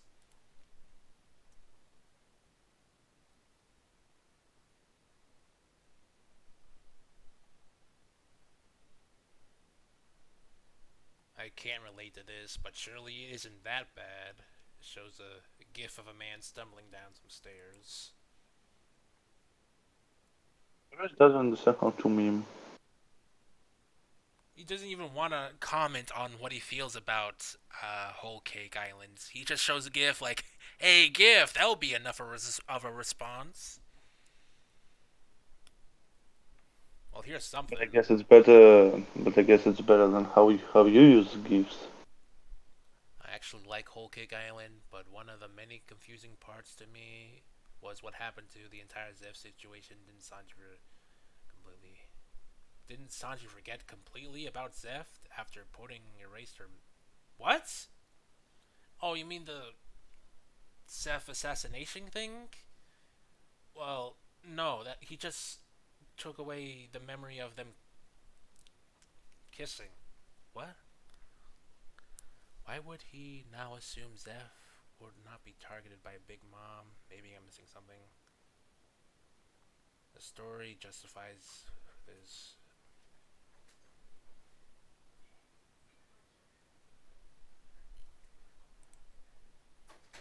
Why would you target Zeph? Why Big Mom would target Zeph The story after Whole Cake justifies Island? for this. The story justifies for this. Reiju, after the entire family gets fucked over, tells Sanji, "Nah, don't worry about it. I'll be fine. Big Mom will be." Dritz, no, that's not what happened.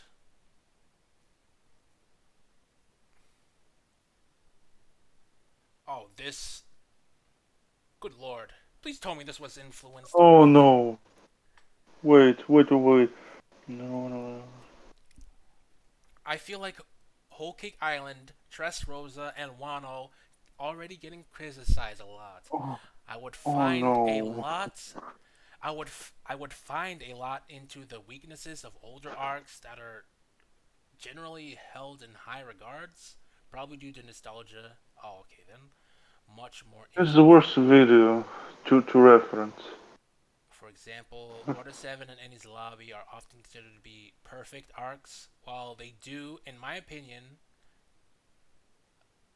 wait, while they do have severe art weaknesses, whatever. while he do have severe weaknesses that just don't get talked much. And he brought up this horrible video that we covered. Not horrible per se, but it's definitely misguided because he's really laying on the quote unquote point of the arc and saying how it was contradicted, even though sure that may be the point of the arc, but the story can't just there's things in the story that even Luffy says has to be done for the greater good of the arc. He can't just believe in the ship won't break. Because apparently him thinking that the ship is done is counterintuitive to the theme of One Piece. Luffy just had to believe more. He had to believe in the ship being able to take him all the way to Laugh Tale.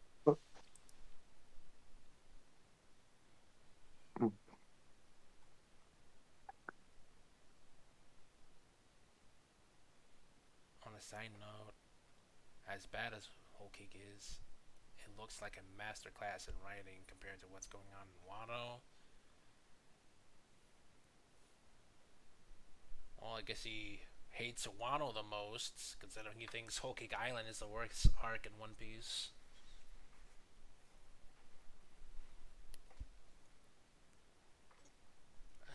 Well, now we're just looking over Drit's tweets, so just trying to find out what this man likes. What? Tupac if Lori was the shooter? Alright. I guess he likes Tupac, I guess.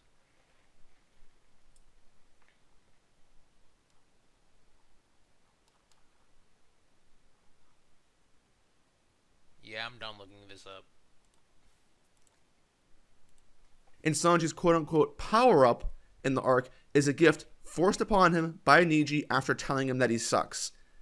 One of the differences between Sanji's role in this arc and a lot of other arcs where there's been a damsel in distress is the fact that Sanji isn't helpless by nature, and he's freed from his shackles less than halfway through the arc.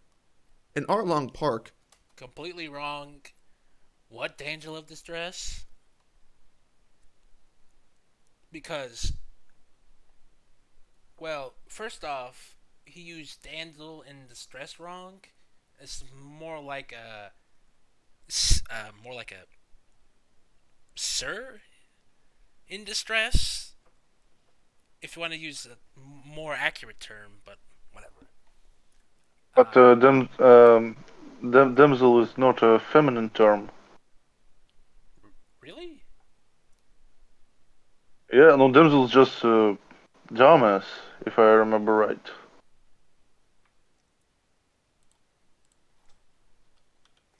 I don't know how to spell damsel. Nor distress, Sure, I can apparently. too.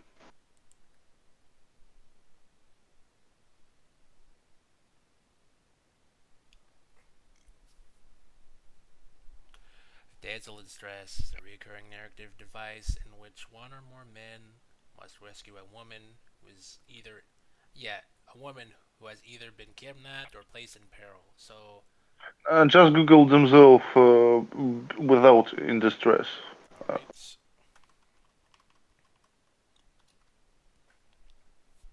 Damsel, a young unharmed woman. Women. A young unharmed woman.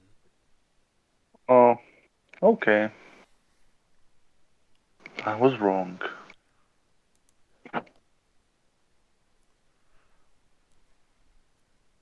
So, yeah. Secondly, he was still in distress. Already went over this several times. Sanji had other reasons for staying with Germa. And let's see what else he has to say on this point. And he's freed from his shackles less than halfway through the arc. In Arlong Park, Nami wasn't strong enough to do anything. Same with Vivi and Alabasta. And Robin, for a majority of Enies Lobby, is incapacitated by the Sea Stone handcuffs. But at least That's not. And the fact that people were going to die if she doesn't go with the government. Would have been important for you to bring up all the reasons why Robin was unable to leave the CP9 side, but whatever. for a majority of Ennie's lobby is incapacitated by the Seastone handcuffs. But at least Robin, once she's freed, gets revenge against Spandam. But none of those characters are like Sanji. He's a part of the Monster Trio, one of the stronger characters in the story. The audience knows that Sanji is supposed to be smart, he's supposed to be competent, he's supposed to be capable. He just came out. Freaking Robin's smart, capable, and confident. So you're telling me he has weaknesses, therefore he's a bad character? I mean, I'm pretty sure we already went over this, but this is the closest that we're ever going to get to him actually saying that. What does he want from Sanji? Like his big mom and German. Like he wants he wants Sanji to knock out everyone on the wedding. Like Katakuri, bam, down. Big mom, bam, down. I'm gonna take you on, Big Mom, because I'm Sanji, and I beat up women now because I'm a big meathead with a lot of intelligence, or something like that. Because whatever, what does he mean by this? The title Monster Trio wasn't even said in the manga or anime, so he's just prescribing this title to Sanji and saying that if he ever deviated from his belief in this, whatever this not nebulous, but look, he's in the Monster Trio, but he's still Sanji. Like, he still has his worries, his character, his weaknesses. It's not like he's an immovable object.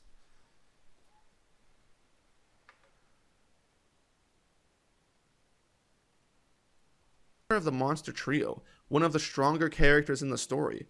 The audience knows that Sanji is supposed to be smart, he's supposed to be competent, he's supposed to be capable. He just came out of the time skip, yet Oda makes him look like a bum. Sanji doesn't even get a character arc in Whole Cake. He starts the arc as the same person, What? stuff happens. Yeah, you heard him. No fighting, no character. So now he wants a character arc? Beforehand, he said he doesn't get any fights, and he looks like a bum. Well, he didn't say he looked like a bum, but he gets trashed on. But now he's bringing up no fights and no character arc.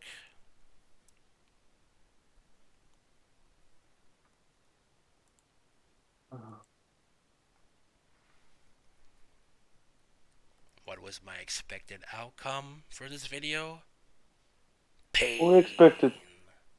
That was a Rocky 3 reference.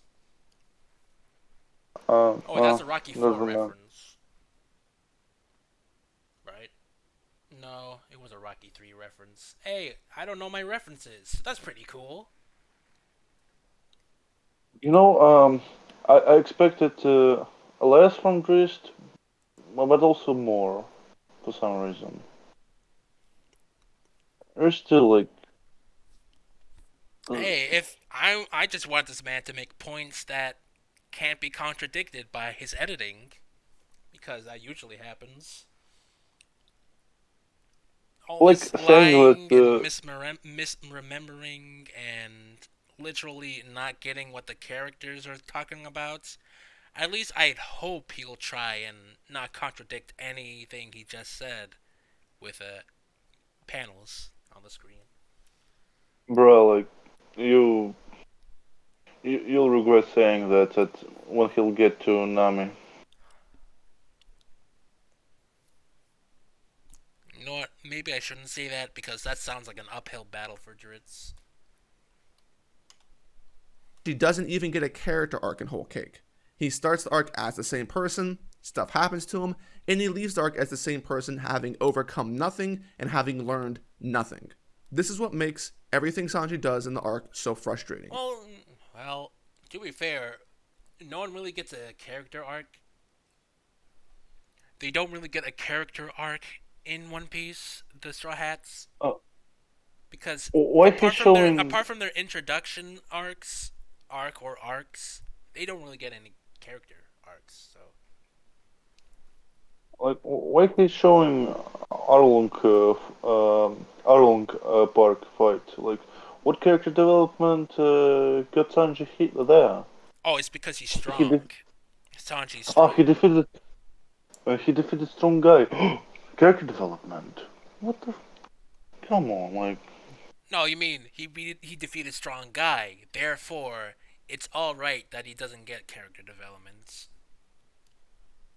Ah, I thought you meant like if he had fight like he had character. He didn't get character. No, he's saying he didn't get a strong fight, and he didn't even get any character developments. So he values him getting a strong fight over character developments. Characters are like Sanji. He's a part of the monster trio, one of the stronger characters in the story. The audience knows that Sanji is supposed to be smart, he's supposed to be competent, he's supposed to be capable. He just came out of the time skip, yet Oda makes him look like a bum. Sanji doesn't even get a character arc in Whole Cake.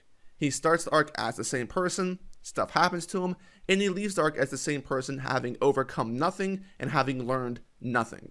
This is what makes everything Sanji does in the arc so frustrating.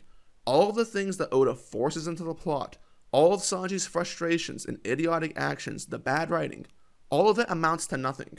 So I can't even ignore all of the other things because I got something good at the end of the day.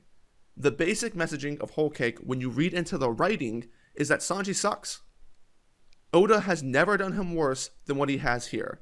But the intended effect of this arc is at Sprouts Farmers Market, we work with local farmers to harvest. You do not know what the hell you're reading, and you're kind of dumb. I'll be honest. He's kind of a meathead, trying to sound smart. At least that's what I'm getting from his character in these videos. It's supposed to be that Sanji's great. This arc was supposed to be a celebration of Sanji. And if that's the case, how did we end up here? There is getting this celebration of Sanji stuff because was Robin or Usopp meant to look great in Water 7 Enies Lobby?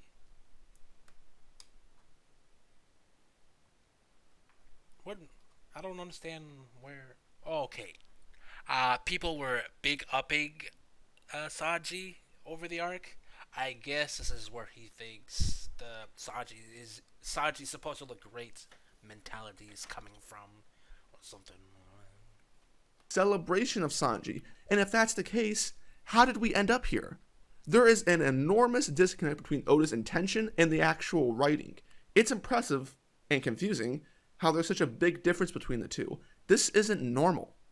Did Oda really think not following through on anything was a good move? Sanji not rescuing Luffy, the cake, going back on the principles of Water 7, all of it? Is this what Oda really wanted? Ask yourselves that. This is some of the worst character writing I've ever seen. Ever. It's appalling to me how anyone could look at this sequence of events for Sanji and convince themselves into thinking that it's good. But that's what One Piece fans do best, I suppose. Perpetual delusion is the status quo after all. Whoa. And I gotta tell you something. I hated Sanji before this arc. Not an unsurprising thing. Sanji is my most disliked character in fiction. In fiction. I hate... Damn, you mustn't have... The... This guy mustn't have read a lot of... really seen anything if Sanji's his worst character in all of fiction. Because he had no... Like, for what reasons? Like, because he had no character arc in Whole Cake Island? I think it's because he's a funny pervert. He's a funny pervert, and he hates that. But he read Naruto. Like, Jiraiya was a funny pervert too. Like, and debatably he was worse. Like, he was stalking women. You are delusional, Dritz? Yes, he is Dritz. The delusional part is unnecessary. He's just being Dritz. Delusional comes with his personality, if you will. Ah, he said that Sanji was worse than Bill Cosby. Fuck, I Yes. remember that. He Oh my compared god. Sanji to Bill Cosby, correct? The guy who drugged women. Oh my god. Oh. Was it Sanji or Absalom? No. What? Yeah, yes, he did. He did compared to Bill Cosby, Sanji to Yeah. Bill Cosby. One thing I don't understand in One Piece fandom, like everyone criticize Sanji for being a pirate, but everyone ignores Brooks. You notice that? Nobody mentions that Brooks is pirate, and debatably even worse than Sanji. Like he was Even how worse, really? well, he was looking on Nami's underwear without her permission. It's harassment. Sanji also does harassment. Sanji also harasses women. But he never asks to show them to show him the underwear. Wouldn't asking be better than just trying to uh uh yeah, I don't know. I don't got anything. But for Brook, he gets beats for it every time. Well, not every time, but he does get reprimanded.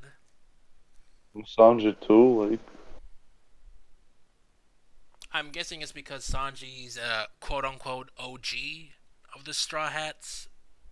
Yeah, like yeah, I can say like he does it more because he was like, like Brooks appeared like in chapter 400 something.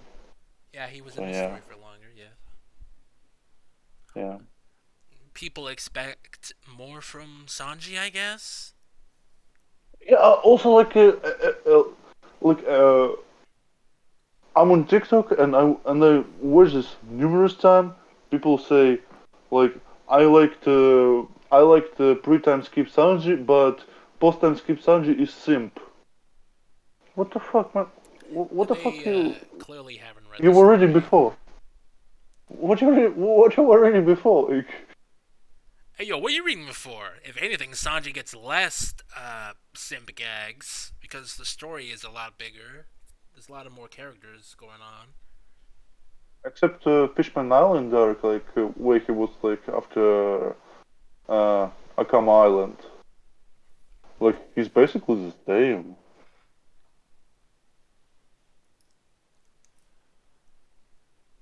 I don't think these guys read the story. Let the usual stuff like pre-time skip was better. Like Sure, if you want to memories. think that, if you want to think it's better, fine. But you gotta have to bring up some points, dog. That's what One Piece. Otherwise, you just sound biased. And grass was more green before.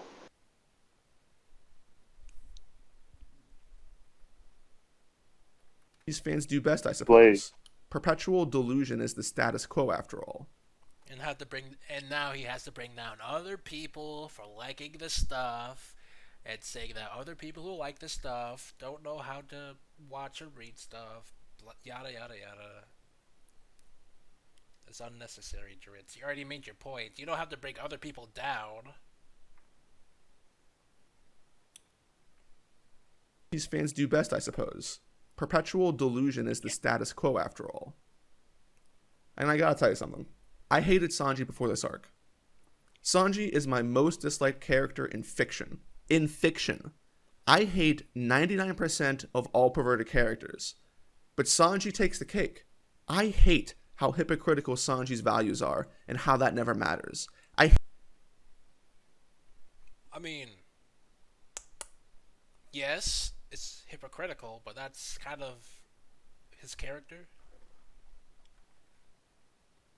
I hate his morals. I hate his fake chivalry. What do you mean you hate his morals? Want to defeat anyone that's hungry? But he didn't bring that up at all. So of course he doesn't remember that.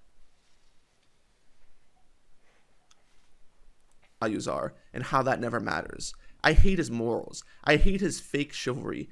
I hate how the story tries to gas him up because of it as well. And I hate his comedy. He has the worst gag in the entire story. I hate it all, bro. It is ridiculous that me, Dritz, certified and doctored Sanji hater, has to be one of the few people that is offended and enraged that Sanji could get shit on this bad in his own arc. This was called the year of Sanji, bro. Yet his so-called fans can cry tears of joy when the only place that Sanji goes is in the gutter. If we counted Sanji as an arc princess like we do Shirahoshi, Rebecca, and all of them, Sanji is by far the worst of them, which is saying something. You want to know why this pisses me off, even though I hate this character with every ounce of my soul? That's because, despite my own biases, I never, ever advocate for the bad writing of any character, or for any story to proactively get worse over time. I want to enjoy what I read. I get pissed off when things that I care about, like the integrity of the story, gets thrown out the window. And for the people that enjoy what happened here with Sanji, is all that it takes to pull the curtain over your eyes some scenes of Sanji looking cool and crying? Is the intent the only thing that matters? Does execution mean nothing? Let's be completely and utterly fair. If this happened... Look at me, Drizzt. Only I care about quality of a story. You... peasants. You two are relatively heated.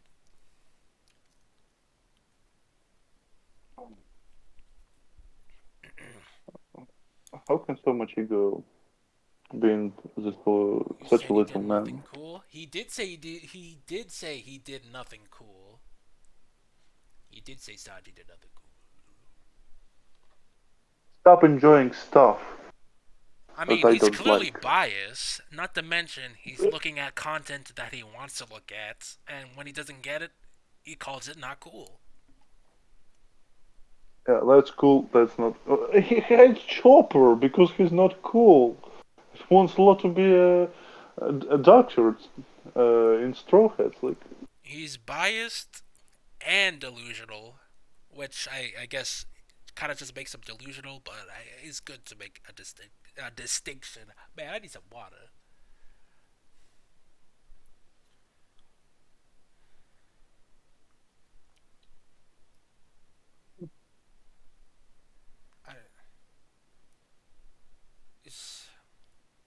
I don't know what else to say. If there's anything else to say, but this is abhorrent. Because, well, from here on out, I can just say that this man has some sort of bias against Sanji. It may not be fair, but there isn't really any evidence to disprove my claim on him being somewhat biased against Sanji. Because this is the worst it has ever been. I think. At least he consistently made horrible points that makes me not want to watch the video.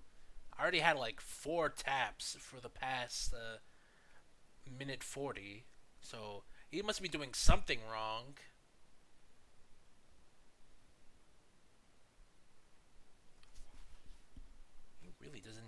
He really doesn't understand the story. He's so biased and delusional about quality that I really question the stuff that he likes. I shouldn't really look at other stuff right now in the middle of this video, but whatever. Happened to any other character in a story not called One Piece, would it still be praised to the degree that it is? Think of all of the things you've ever made fun of in other stories and compare it to Sanji here in Whole Cake. Is what happened here good? Is everything that I went over wrong? Is the bar really so low that the fandom fooled themselves into thinking that this was peak character writing? Fooled themselves. Sure, people say it's peak, but you have to see if it is peak. Well, I mean, you have to see if it is peak, but you actually have to see if it's actually good first before saying if it's that level of quality. You keep on listening what other people say. Other people have different opinions to you, Dritz. It's unfortunate in this world that people can't just be drones of each other, but hey, what you gonna do? Sentient people have other qualms and ideals and thought patterns. Why are we still here? Just to suffer every night. What the fuck was this? What the fuck was that art? Even my fingers. With Sanji in the dress. The body I've lost. The comrades I've lost. Won't stop hurting. It's like they're all still there. You feel it too, don't you?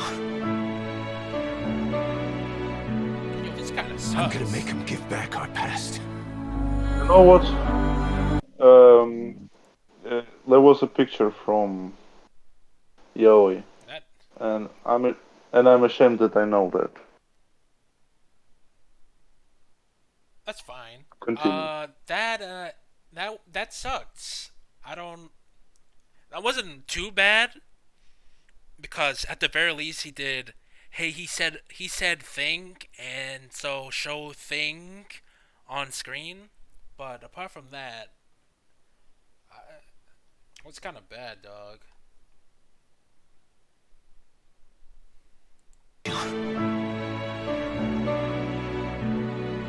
I'm gonna make them give back our past. Oh, that last part got me head scratching. Can you return? What was this Photoshop? Back our past. This is the Shanks at the end of Marineford where he comes to stop the war. Is this the cake with Sanji's face? Yep, I'm guessing. Oh right, yeah. He used the cake to stop Big Mom, and so he's using a cake to stop Marineford, the Marineford War. Grace really needs to learn how to crop. This is embarrassing, really. If you're gonna make fun of somebody, do it right, dog. Cause come on. Like, ask your mom to Photoshop it herself. Like at this point, really, she will do better. This is like 101 paint. Man, this has been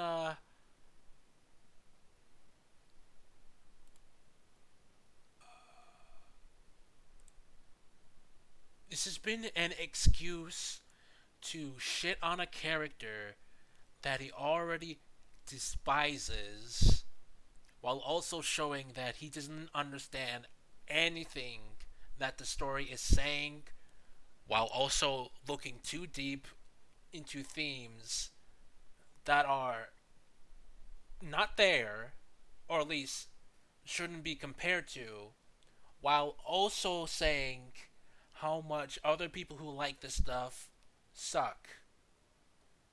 So he really doesn't like One Piece, is what I'm getting from this. Into thinking that this was peak character writing. I'm just gonna copy URL over here. I wonder if he likes Metal Gear Solid or he just picked up that clip because it's similar to the one. There it was, similar to the one. Actually, I'm pretty sure this is just one of his videos that he put it on this. One of his videos he put on this video. In this video. I don't think he's familiar with Metal Gear Solid. The speech is just a meme by this point. Why are we still here? Just to suffer just to suffer. It was all right in the.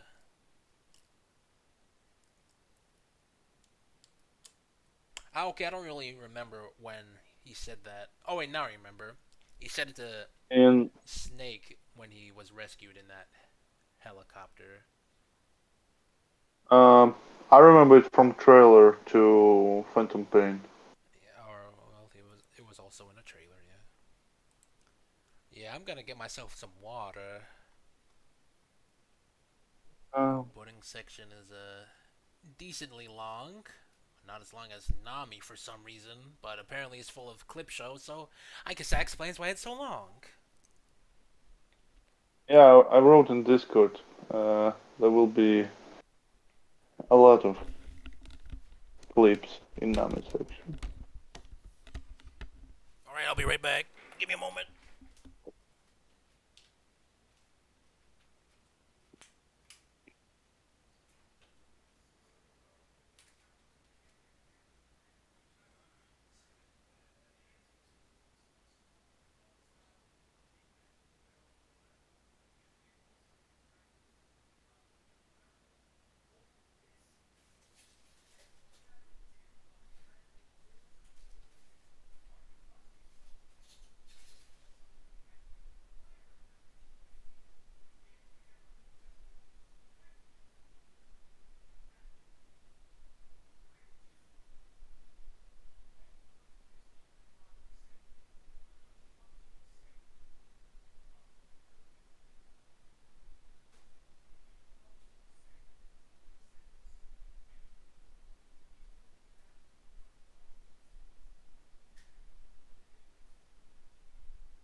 Alright, alright.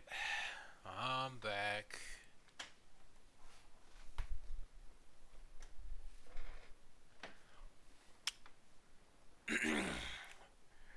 Ready to continue this humdiggity dum dum?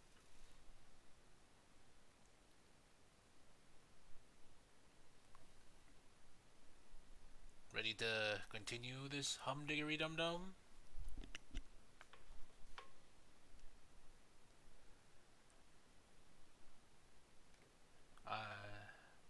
Well, I was just hoping if Meme Spice was still here, but well, if you're still here, Every, I'll continue.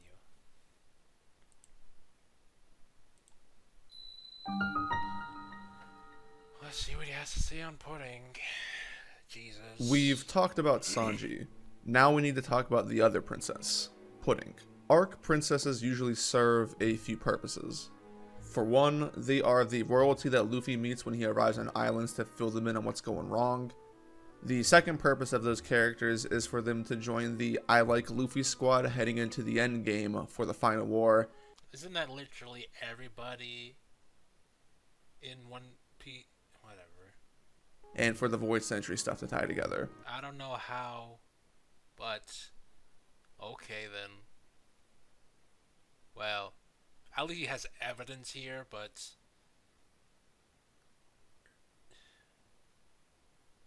at least he has evidence here. I'm just a little shocked. Oda breaks the mold a bit with Pudding. Pudding doesn't have anything other than minimal interaction with Luffy, and her character is entirely linked with Sanji. And the vision for her is pretty clear. Pudding is a damaged kid, she has low self-esteem, she can't control her emotions, and her self-hatred creates a hanging plot thread and allows for Oda to give the arc what is supposed to be a bittersweet ending. One of the redeeming features for Pudding's character is that her send-off with Sanji at the end is pretty good. Oda took the time to make it engaging and memorable. I'm a fan of the paneling change to sell the mood as well, I think that's pretty good. This ending portion with Pudding may give the impression that she's overall pretty good, but the process of getting to this final scene is... I don't know how an ending says that everything else about the character is good. Not only is that shallow and dumb, the fact that you have to bring that up, it's concerning, Dritz. Why did you bring that up as a possibility? Why did he bring that up as a possibility? Give the impression that she's overall pretty good, but the process of getting to this final scene is pretty messy. Wait, a good Sanji scene? Huh? No, it's a good Pudding scene, not a good Sanji scene. Meme Spice. I thought Sanji was a bomb this whole arc. Yes, he was, because this is a good Pudding scene, not a good Sanji scene.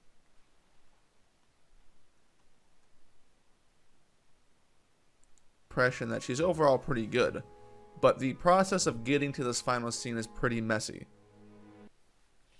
If you don't repaint every now and then, it's like the old you is still hanging around. I'm listening to music. True. Dritz is kind of contradicting himself, praising something that has Sanji in it, while saying Sanji is the worst character in all of fiction. If you were on all of the literature that he's seen. All of literature. Literature. That's an interesting word. Literature. But the process of getting to this final scene is pretty messy. If you recall, I mentioned how Oda likes to play a game in this arc, and he tries to do it again here with Pudding. What game? Oda intentionally tries to drag the audience into a guessing game of, is Pudding good or evil? Which is fine as an idea, but in execution it's pretty bad because Oda ends up breaking the story logic in order to continue playing the game, which is a no-no. We'll go over this in full detail. From the beginning, Pudding was under reader suspicion because of her acting. All of the fans thought she was sus, so there were red flags all over her. Pudding tells the Straw Hats to meet her on the shores of the island. She was sus. One scene which is accurate because his nickname is Black Leg. So where does this contradict or come off as suspicious? So there were red flags all over her. Pudding tells the Straw Hats to meet her on the... Or do you mean the entire sentence? Because the last time you bring this up, you zoomed in on that black leg and his strong and dependable part of the dialogue. So if you mean the entire panel, then what? It's a young girl in love. If you're saying it's a little shallow, then yeah, it's a little shallow. It usually happens with the lovebird types. I don't know how this is suspicious. Why didn't he bring up the thing with Sanji? I mean, with Nami, and when Nami and Luffy got captured and Pudding came in, you could call that one suspicious.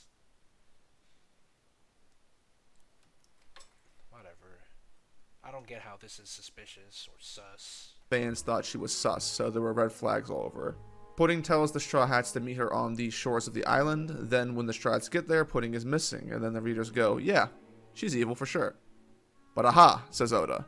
Oda throws in a scene of Pudding attempting to go and make do on her promise, but she ends up getting stalled out because of the wedding measurements.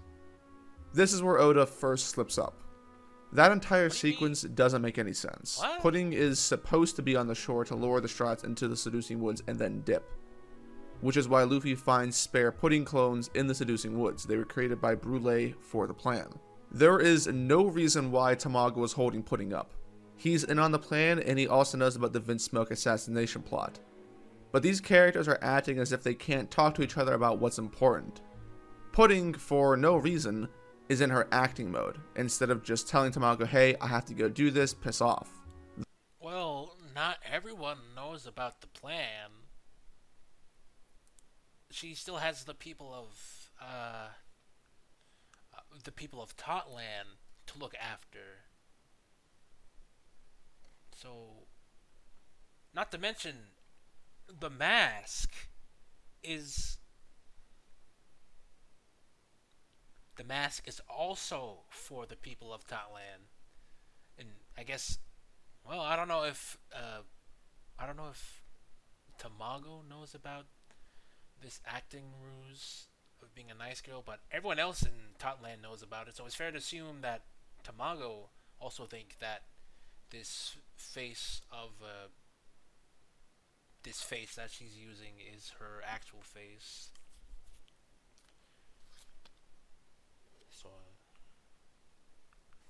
So there's some presumptions here, but considering from Pudding's little flashback when Sanji calls her third eye cute, it's fair to assume that most, if not everyone in the island think that she's a little goody two shoes, except for Big Mom. But I can see where people get confused here. For the plan. There is no reason why Tamago was holding Pudding up. He's in on the plan, and he also knows about the Vince Smoke assassination plot. But these characters are acting as if they can't talk to each other about what's important.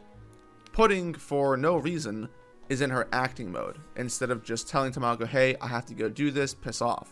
The reason she's in acting mode is because Oda tries to force this scene into being a red herring to continue playing the game. It's because he doesn't realize about her backstory. Whatever. Brook and Pedro happen to be eavesdropping on the conversation, so Oda is using that to trick the audience, which means that these characters aren't acting necessarily in character, which breaks the story logic because that shouldn't be happening. What? Oh, let me go by that again. The reason she's in acting mode is because Oda tries to force this scene into being a red herring to continue playing the game. Brook and Pedro happen to be eavesdropping on the conversation, so Oda is using that to trick the audience, which means that these characters aren't acting necessarily in character, which what? They saw Pudding, Sanji's wife, and was checking up on Pudding because she wasn't at at the point where they said that they should meet. So they were just suspicious on why Pudding is doing here. Not to mention they're trying to sneak in to get the poneglyph. It's a little convenient, but it's not like they wouldn't do something like this. which breaks the story logic because that shouldn't be happening. But at that point in time, the readers don't know the full story of Pudding, so they think, oh, well, maybe Pudding is good after all? Then Oda draws Pudding having her scene with Sanji where she's crying for him and they hug. It's another attempt to portray her as a good person. Right after that, we get another scene of Pudding sulking on the balcony thinking about Lola and all of that, and the tone once again makes you think that there is more to Pudding than meets the eye. And this amounts to the prison library stuff, where Pudding asks Opera if she can talk to Luffy and Nami. She does, she whispers in their ears, it's all dramatic, and Pudding walks away crying, saying goodbye.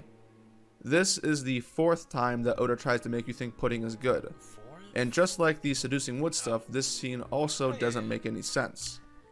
There's no reason why Pudding came to the library to taunt the Straw Hats. This is not part of the plan, nor does it accomplish anything. Pudding has no ulterior motives against the Straw Hats that would make her want to do this as another explanation.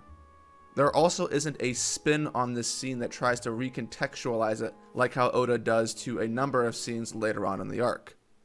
Not only that, but just like Tamago, Opera is in on the plan. When Pudding walks in pretending to be good Pudding, there's no reason why she has to whisper to the Straw Hats and then walk away like that so that Opera doesn't hear. There is also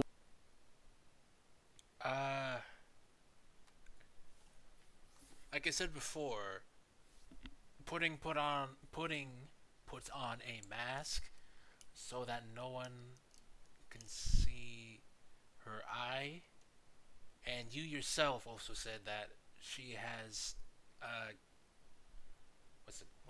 what did he say per se about her personality?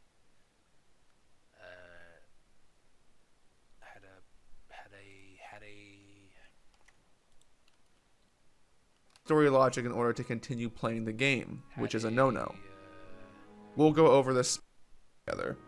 Oda breaks the mold a bit when her character is entirely linked with Sanji, and the vision for her is pretty clear. Pudding is a damaged kid, she has low self-esteem, she can't control, and just low self-esteem. She's a damaged kid. Nevertheless, that she has, well, I've been looking at this Psychonauts content. I forget the guy's name, but they bring up a term called smiling depression. From what I can tell, Pudding has these symptoms of smiling depression, wearing a relatively lighthearted mask, disguising her sad interior, her true sad interior, on how people don't like her eye. So she not invertedly, she intentionally props herself up as the Totland sweethearts to get the respect of everyone, so that no one has to look at her with such disgust with a third eye. And it's fair to assume that other characters like Tamago and Opera don't know about her third eye and only sees her, what's the word, her good girl persona as her actual face.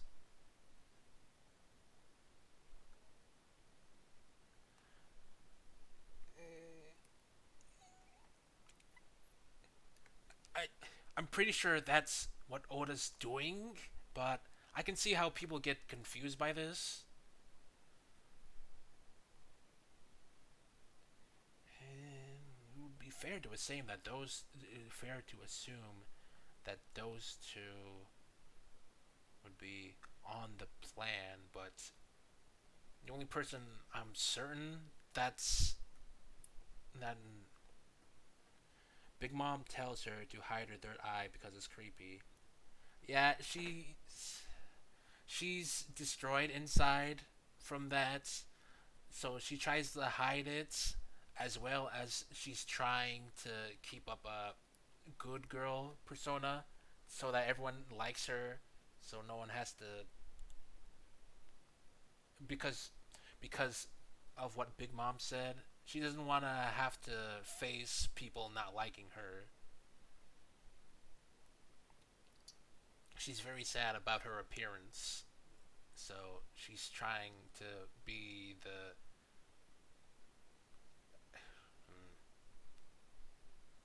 I'm pretty sure that's what he's trying to do. Maybe I'm looking too much into it, but I'm certain that Big Mom called her ugly, and she's trying to look beautiful on the inside and outside. But in reality, she's a little twisted because nobody really, no one, she doesn't think no one actually likes her. Just that she likes this persona, but no one actually likes her because people think, wait, no, she just said her third eye was creepy, from what I remember. But Pudding always says Pudding's well, I guess Pudding's gag about her saying that she would kill Sanji and that no one likes her. Wait, her? I meant him. What was the gag per se? But she says bad things about what's Sanji, but then does the Sanji san an endearing terminology at the end of her sentences whenever she says Sanji's name, and then blushes away from Sanji. They don't accept her eye. But yeah, no one accepts her eye, so she hides her eye while also trying to look as pleasant as possible so she doesn't get any hate on her. She's overcompensating for her third eye, if you understand what I'm saying.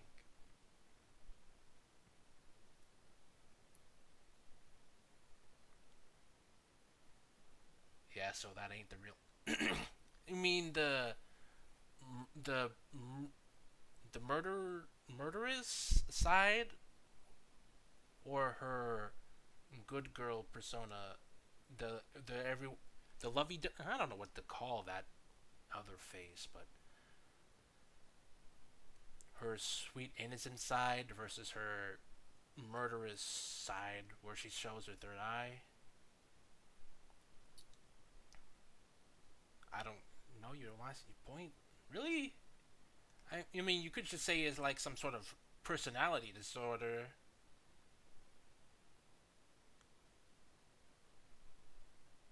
I hope I'm not talking into the wind here or making some dumb points. This is why I would like other people to join this conversation, just to see if to back up any dumb shit either of us say.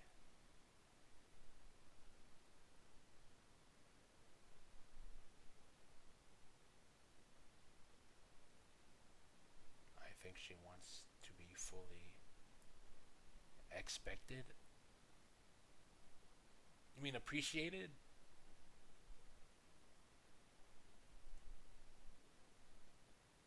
Yeah. Oh yeah. If you mean fully accepted, all right. Then yeah, yes, that is what she wants. She puts up a innocent girl persona so that everyone likes her and no one talks about her because Big Mom and other people insult her eye, so she cover it up and prop herself up as the town sweethearts. But in reality, she's hiding pain of being insulted by her third eye.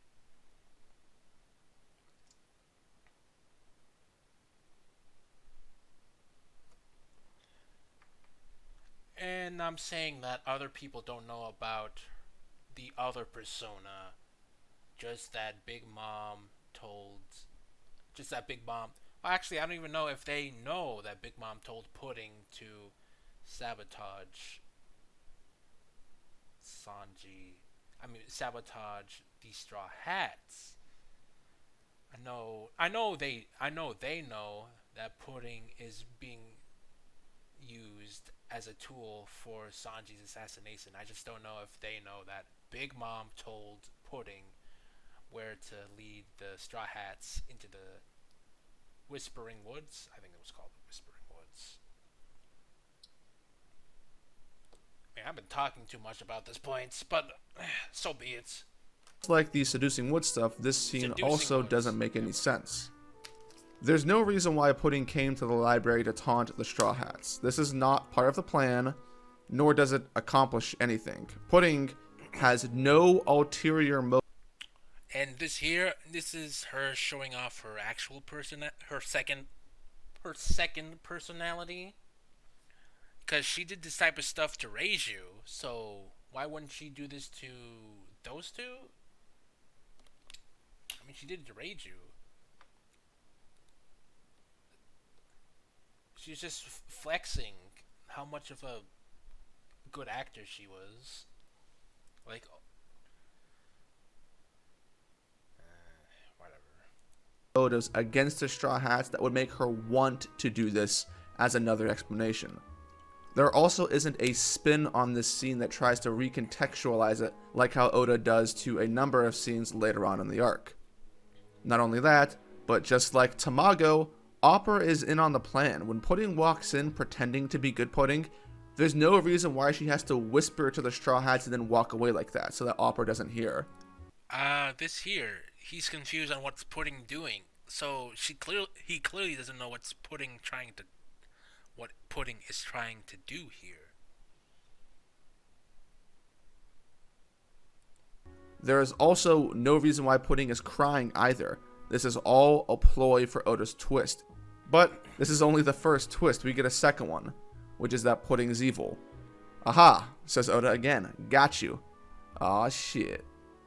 The audience then thinks... No, isn't that just the lead up to the twists? Isn't this the lead up? That, why did she say that? Why she's crying? Is she telling them about Sanji's trouble or something? And then, up to this moment, we see that, oh wait, she's not a good person. So everything the Straw Hat says, though, I guess he's trying to say that it's a separate moment since we get to see that Pudding. I get to see what Pudding actually says to those two. So, whatever. It's just a interesting detail. Says Oda again. Got you. Aw, shit. The audience then thinks with the third eye reveal that Pudding is evil until her unveiling at the tea party, where Sanji is floored by the beauty of the third eye. I'm not gonna lie, I don't buy into this being extremely genuine from Sanji. It seems over the top to me, and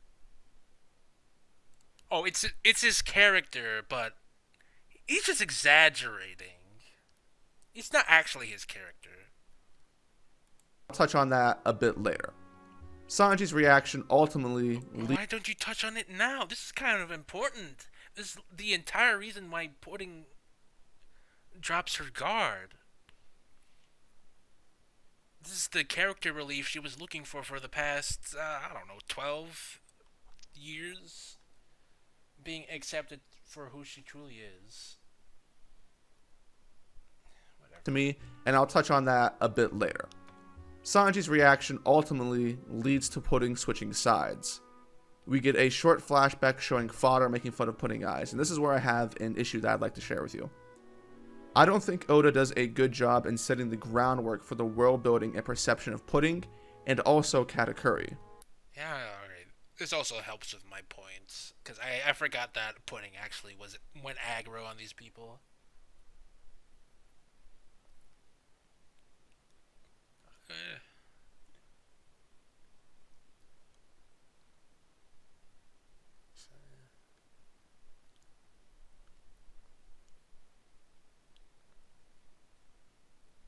She doesn't want to get laughed at, so she becomes everyone's sweethearts. Yeah, she doesn't want to get laughed at, so she becomes everyone's sweetheart while hiding her eye. She's just acting out. Big Mom making fun of Pudding makes sense. We understand Big Mom because of her flashback, and we know how screwed up she is. This is completely antithetical to what Big Mom was told. What the hell is wrong with you, Dritz? I think this scene, Pudding's flashback, I think it should have been changed to be entirely focused on Big Mom and the broken and warped relationship between her and her daughter. just like how it is with Lola. And there's a bit of that with how Big Mom thinks of pudding, but it's not the main focus. Can it just be more than one reason? Like, come on, Dritz. The world doesn't just revolve around some characters. It's more than... whatever. Why can't it just be more people than just Big Mom? Oda shows the primary reason for Pudding's emotional damage being these kids in her flashback. And it's curious to me that in a land full of cream monsters, walking and talking micemen, alligators, and peanuts, that Pudding and Katakuri, who look almost completely normal except for one thing, would get singled out for bullying. Even more so because they're the island's royalty, the people who rule the land. All of the Big Mom pirates. Wow, kids can be assholes? Yes, kids can be assholes. Who would have guessed?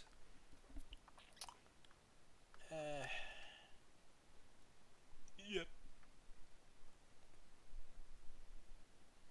Let me just rewind a little bit. Alligators and peanuts, that Pudding and Katakuri, who look almost completely normal except for one thing, would get singled out for bullying. Even more so because they're the island's royalty, the people who rule the land. All of the Big Mom pirates.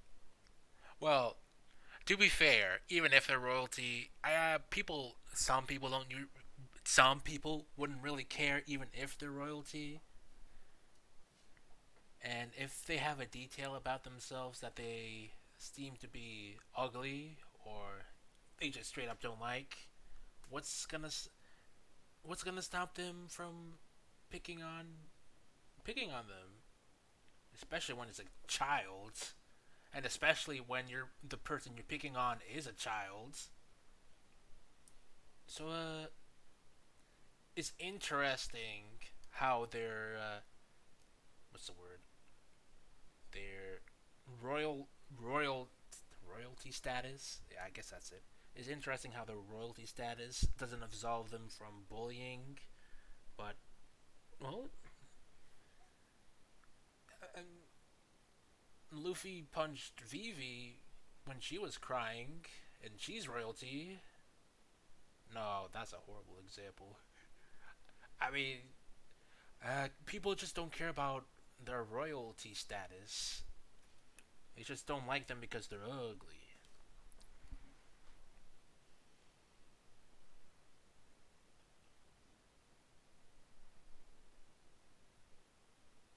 If they're kids, you say? Kids don't care about that stuff. Yeah, kids usually don't care about it. Children don't usually care about titles that don't concern them. Unless really told to.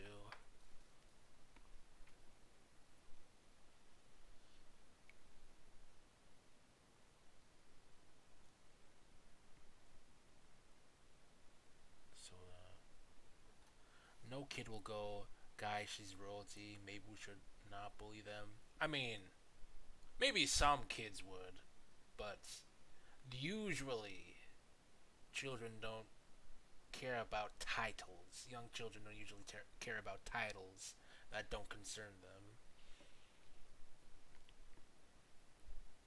Especially when there was no repercussions.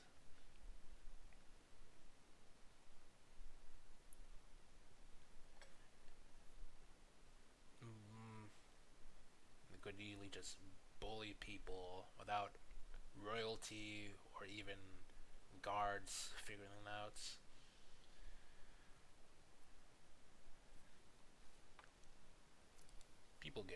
People get bullied. People usually get bullied for little things, so this is not unrealistic.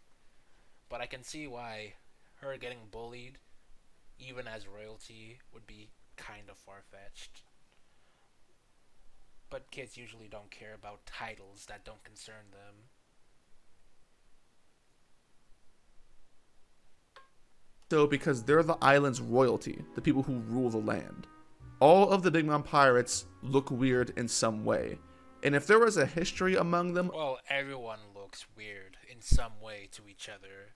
It's kind of more like perspective, since homies are homies. They look ridiculous. Well, they look like a specific thing, so you got to accept that. Long leg tribes have long legs. Snake neck tribes have snake necks. Long arm tribes. But we never see the fuck did they call katakuri? A something eel?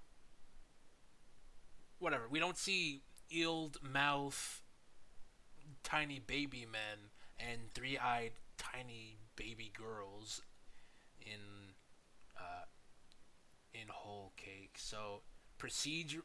So people would perceive them as standouts, and even I mean more specific people will find them weird and not like them for their imperfections. It's kind of like that. I can see, I could, I could see how people would find it awkward, how people are taunting Katakuri and Pudding for their visual indifferences. I guess you could say the greater subtext is that world peace can never be achieved because there will always be people to insult and undermine and bully people that look different to them. Maybe that's a theme of the arc. I don't know, Dritz. You usually overthink things, so why couldn't you come to this conclusion?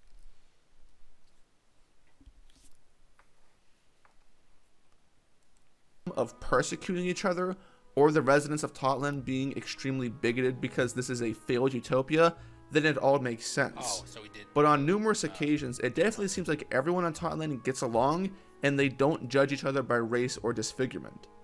You have instances of equality, and then Oda tries to throw in a random couple panels to justify Pudding and Katakuri's characters. And I think this ends up being fairly weak world building.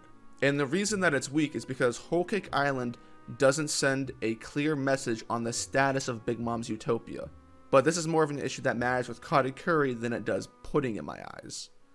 Pudding crying here isn't a great standalone moment, but it could have been a building block for something that's greater than the sum of its parts. And this is where the real issue with Pudding lies.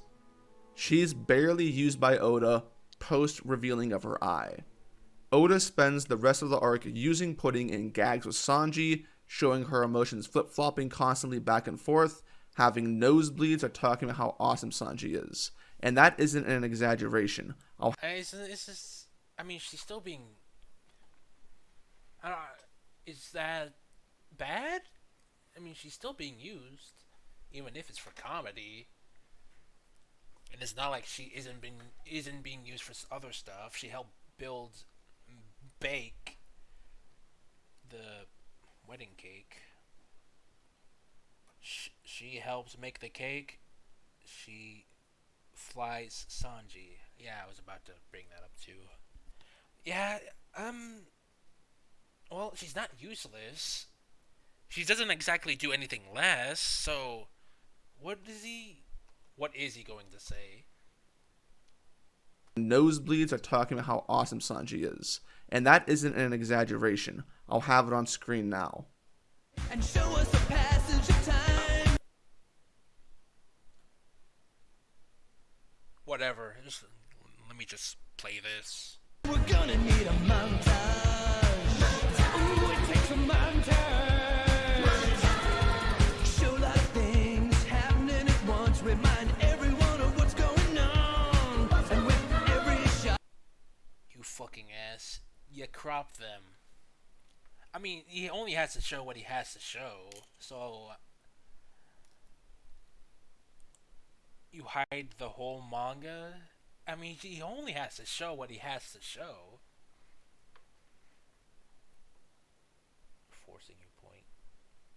I mean, well, it's not like the context here is that she does these things. So I don't know what else he has to show.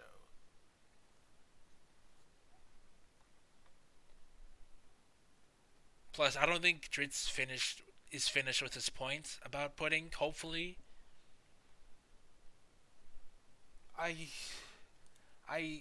maybe I misheard him, but I'll replay it. Now my tooth hurts. And Katakuri's characters. Judging and Katakuri, who look even more so because they look weird in some way. And if there was a history among them of persecuting each other, or the residents of Totland being extremely bigoted because this is a failed utopia, then it all makes sense. But on numerous occasions, it definitely seems like everyone on Totland gets along, and they don't judge each other by race or disfigurement. You have instances... Alright, those two stand out from the usual utopia. So, in the end, they would still get bullied? Even in a supposed utopia? You could... I think I already said it, but that's also a point.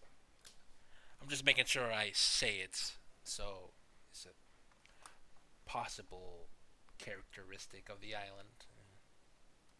Of equality, and then Oda tries to throw in a random couple panels to justify Pudding and Katakuri's characters.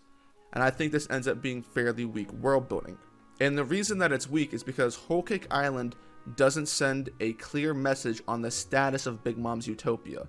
But this is more of an issue that matters with Katakuri than it does Pudding in my eyes. Pudding crying here isn't a great standalone moment, but it could have been a building block for something that's greater than the sum of its parts. And this is where the real issue with Pudding lies. She's barely used by Oda post-revealing of her eye. Oda spends the rest of the arc using Pudding in gags with Sanji, showing her emotions flip-flopping constantly back and forth, having nosebleeds, or talking about how... Well, he says barely, so he didn't say only. Or that's all she does. Awesome Sanji is. And that isn't an exaggeration. I'll have it on screen now. And show us. I don't know why he has to show it.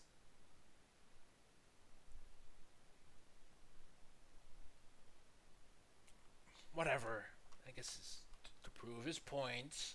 A point that people should already know how much admires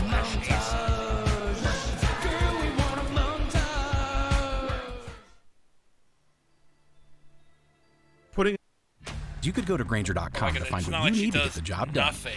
Granger, supplies and solutions for every industry. Introducing Bird Dog. Hopefully he didn't misspeak. But Pudding and Sanji leave to make the cake. These are two characters that are starting to build a history with each other. Oda had the opportunity to expand upon whatever their dynamic was supposed to be. wait. Alright, I'm gonna wait.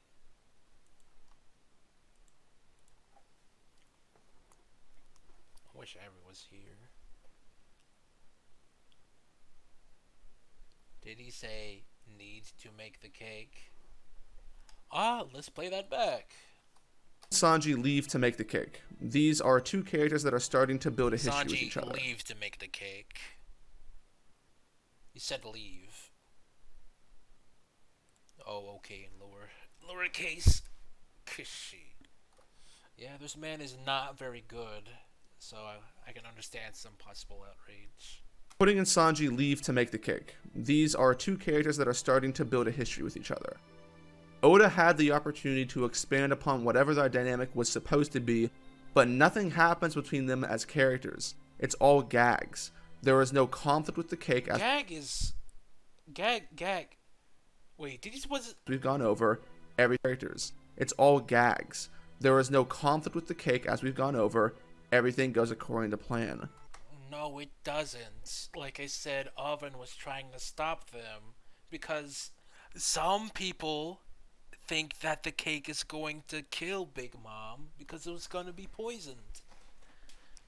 And since they think Sanji is with, well, first off, they want to get Lola. Secondly, once they figure out something's wrong with one of the staff and figure out that Sanji's with them, they presume that Sanji may have canoodled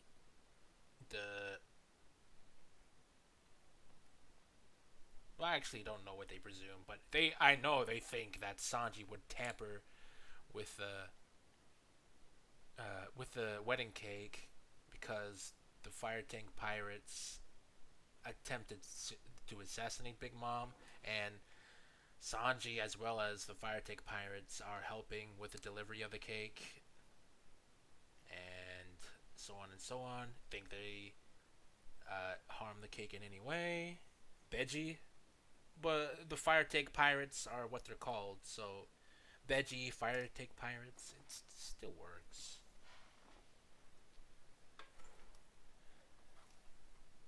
Not to mention actually getting it to Big Mom.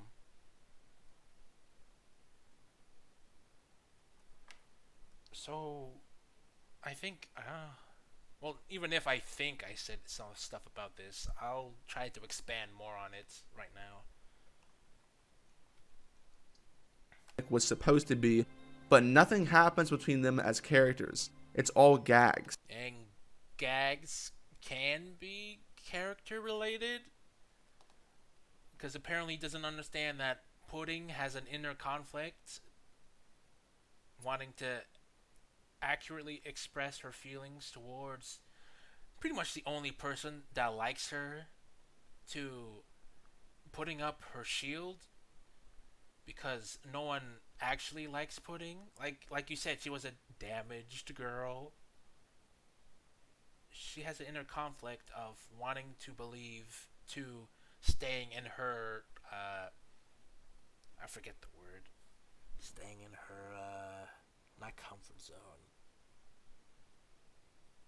Well, staying on her defenses, believing that no one really likes her. There is no conflict with the cake, as we've gone over. Everything goes according to plan. Also, Sanji and Pudding never talk about Pudding's betrayal, the circumstances around it, or anything. They don't come to an understanding. Sanji wouldn't say that because he's nice to women. Not to mention, it's not like Pudding did anything to rectify the assassination attempt. Sanji is head over heels. He was willing to die for some woman, so Sanji not bringing this up would be in his character. All of the good character actions between them happened during the arc setup, prior to the Tea Party. Yet somehow, during the arc's climax, when things are getting more interesting, these characters are more boring than they ever were before, which shouldn't... So you're telling me the gags weren't good? Like, what? So you don't think it was funny? What do you mean? I don't think he thinks it's not funny. Of course he doesn't think it's funny. Because the story has to be serious 24/7. No gags whatsoever. All fighting. It always has to be connected to some greater theme. The 4 circles, the 3 P's. Freaking... whatever. be the case. Having a gag or a few is fine. Like, it doesn't really matter. Wow, Oda tends to... Well, okay, I guess this is the second time the middle finger got censored. I did not know she flipped the bird to Sanji. That's okay then. Overuse gags past their prime all of the time. But at the end of the day, it'll be okay as long as you write something of substance to back it up so that you aren't wasting the audience's time. But Oda doesn't do that. He completely messes up the balance of Pudding's character with comedy. And what is Pudding's character? What is her character? Because apparently he doesn't actually get Pudding, unsurprisingly. Because I said this before, this is supposed to be her inner conflicts, actually showing her affections towards the man that likes her, to putting up her shields and accepting, or putting up her shield and accepting that no one actually likes her because of her third eye. She's trying to accept Sanji's niceness, and that middle finger is really distracting. The worst offender on all of this is, once again, Sanji. It's not Pudding. I don't understand the way that Oda writes Sanji in this sequence with Pudding. There are multiple times where Sanji can be seen being put off or completely disconnected from Pudding during her series of gags, all the way to the end of the arc. The most that Sanji interacts with Pudding is a couple of times where Oda just has him go hard eyes or perv mode when Pudding's changing outfits or something. What's going on with this? Sanji seemed interested in Pudding during the tea party. His reaction to her third eye is not normal for Sanji, nor is it. What? He loves women.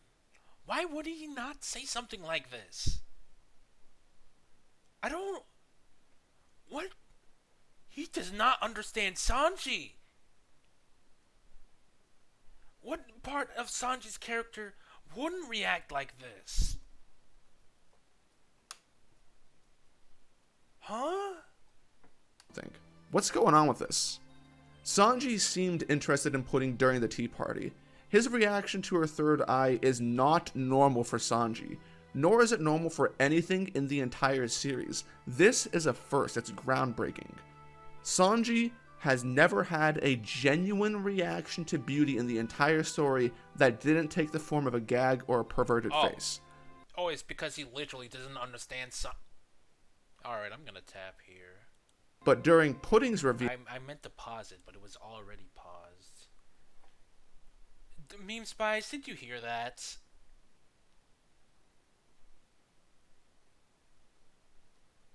Somehow, he still doesn't get Sanji's character? No, wait, what do you mean? Of course he's been biased, because apparently gags aren't just meant to be...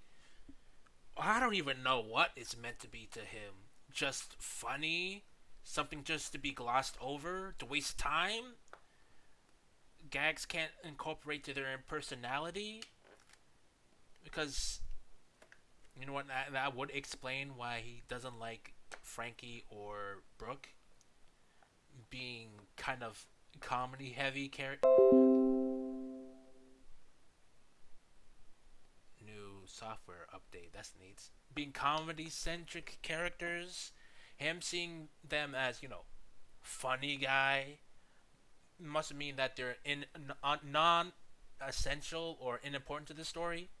Because what, does he think funny is just a time waster or something? He does know how character works, right? I'm amazed how he hasn't talked about Brooke yet. Brooke did absolutely nothing to the story, that's why. Pound, Big Mom, Katakuri, rapping. Uh-oh.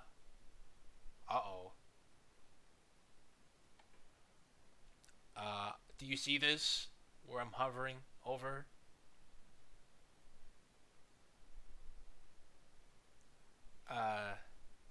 He's going to brush what... To be fair, maybe he's doing this because he doesn't have anything bad... What am I talking about? He's gonna say, why is someone like Brooke getting such the attention?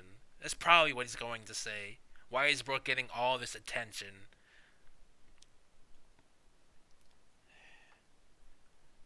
Ah, man. This man doesn't like One Piece. This man does not like One Piece. Yeah, why did he stand up against Big Mom? Why did he have so much attention? He's supposed to be a gag character. Why is he getting so serious at this moment? Blah, blah, blah. I can only hope he at least commends Brooke for getting the poneglyphs, the poneglyphs. But considering what he said to Big Mom, to Brooke when he fought Giola, I have so many doubts. This man's pathetic. He was scared at Dressrosa. Why is he brave here now?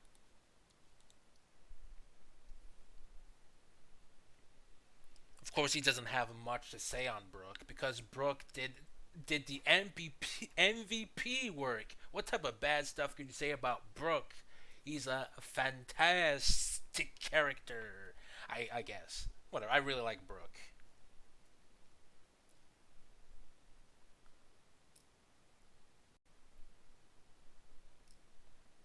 Brooke is Brooke is Brooke Brooke kind of gets leaped on, but it's sort of a consequence being one of the last characters introduced in the story, and also being funny guy. Being third last character introduced in about 400 chapters of a story that's going on for longer than 1,000 chapters, and for Brooke being more of a comedic character. It's unfortunate, but I can see why people don't big up Brooke.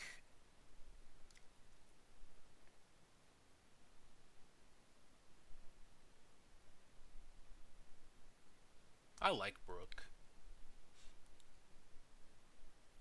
Feel he's blushing. He's blown away. And it's all serious. That's pretty special, isn't it?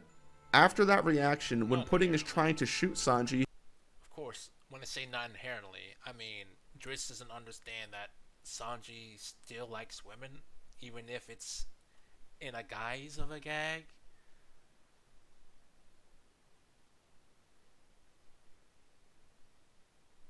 Plus, wouldn't this also put Sanji in the he's a nice guy category? I don't know how I don't he really doesn't like gags. He really doesn't like gags? He doesn't like does he does he like comedy? Does he like the comedy, or does he hate gags? Cuz I'm stun locked here cuz I don't understand how he couldn't associate funny with character, because apparently funny and character do not mix at all. They can't be funny and show character in the same scene. I mean, he tries to be funny. Yeah, Dritz does try to be funny. So, I'm guessing he's alright with comedy.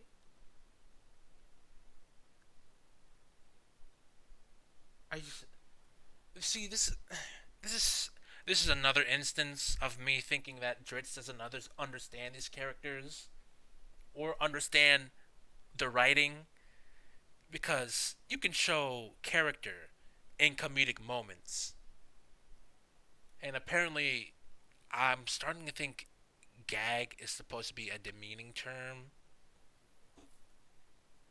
Like, gag means funny with no other context, I guess. Well, the best I can say is that he doesn't understand that you can get character from comedy. That's all I got.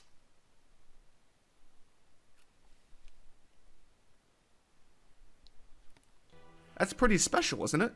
After that reaction, when Pudding is trying to shoot Sanji, he seems to pick up on Pudding lying to herself and what some of her issues may be, which gives you the indication, the expectation, that there might be more to come of this.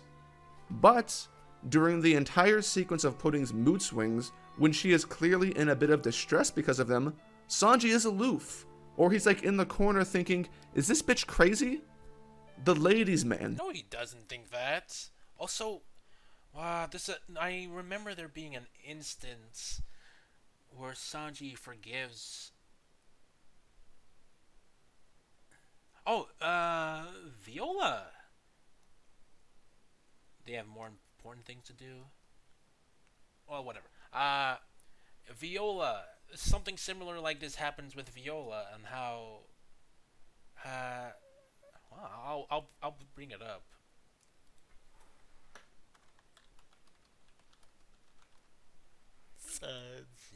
Sanji kiss. What the hell?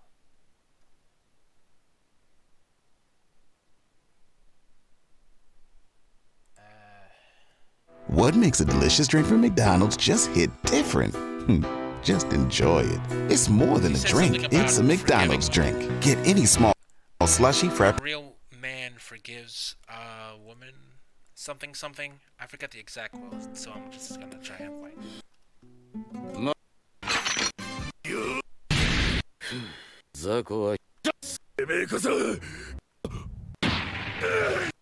この俺が許さねえ Alright, it's not here. Well, that sucks.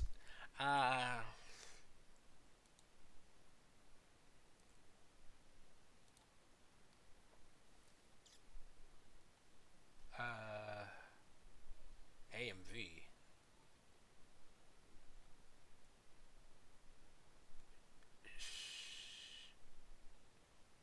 I'm really gonna look at.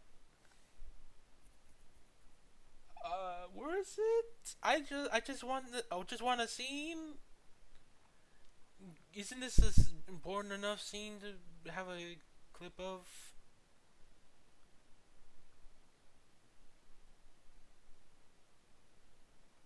No,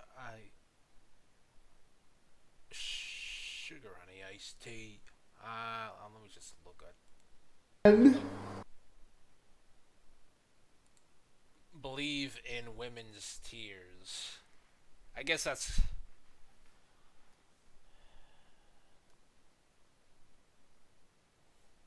Sanji believes in women's tears, i.e., he understands that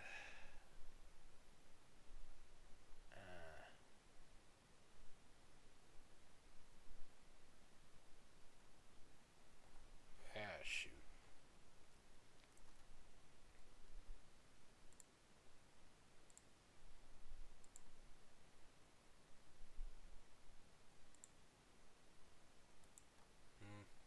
Well, I'll just try to explain what he meant by that, because I hope I was getting more context.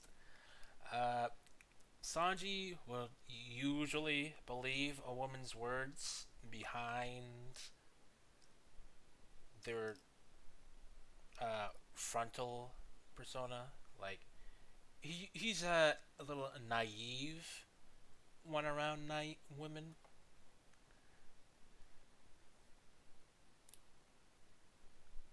Jeez, this doesn't really work if we don't get a good example. I don't think I'm able to explain this well. Let's see here. How do I word this?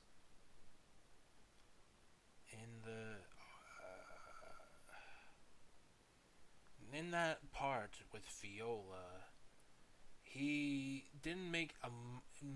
He didn't try to.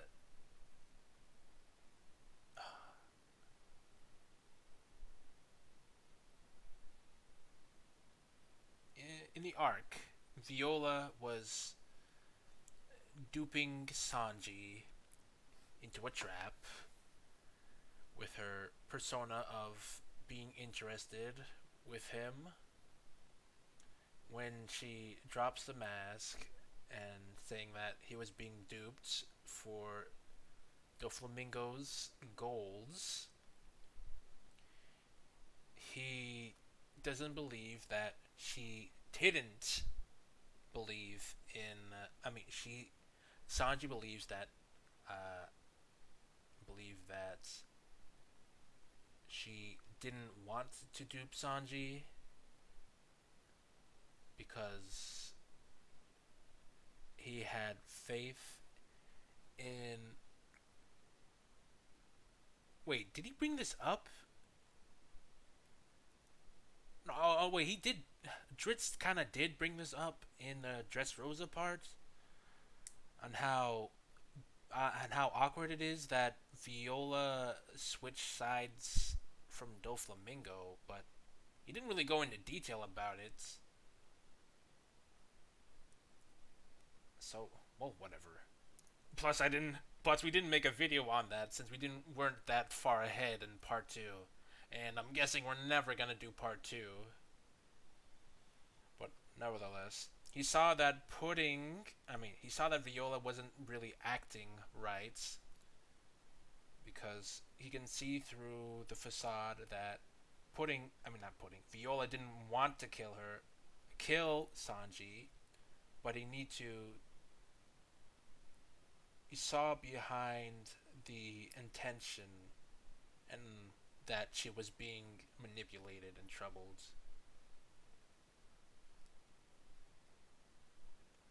This tangent went on way too long. The emotional dude is nowhere to be found. Sanji doesn't care at all. Yet at the end of the arc, when Sanji and Pudding have their little goodbye, Sanji says that if anyone had to play the role of his fiancée, he was glad it was Pudding, even though everything points to Sanji not giving a shit about her. And that's what bothers me. He still believes this because he's that kind of guy. He's nice to women, and he's especially nice to women, so he would definitely say something similar to this to other kind-hearted females. So I don't know how this is out of character.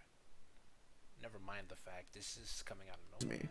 Sanji's role with Pudding is lacking. He felt more invested in Viola than he did with Pudding.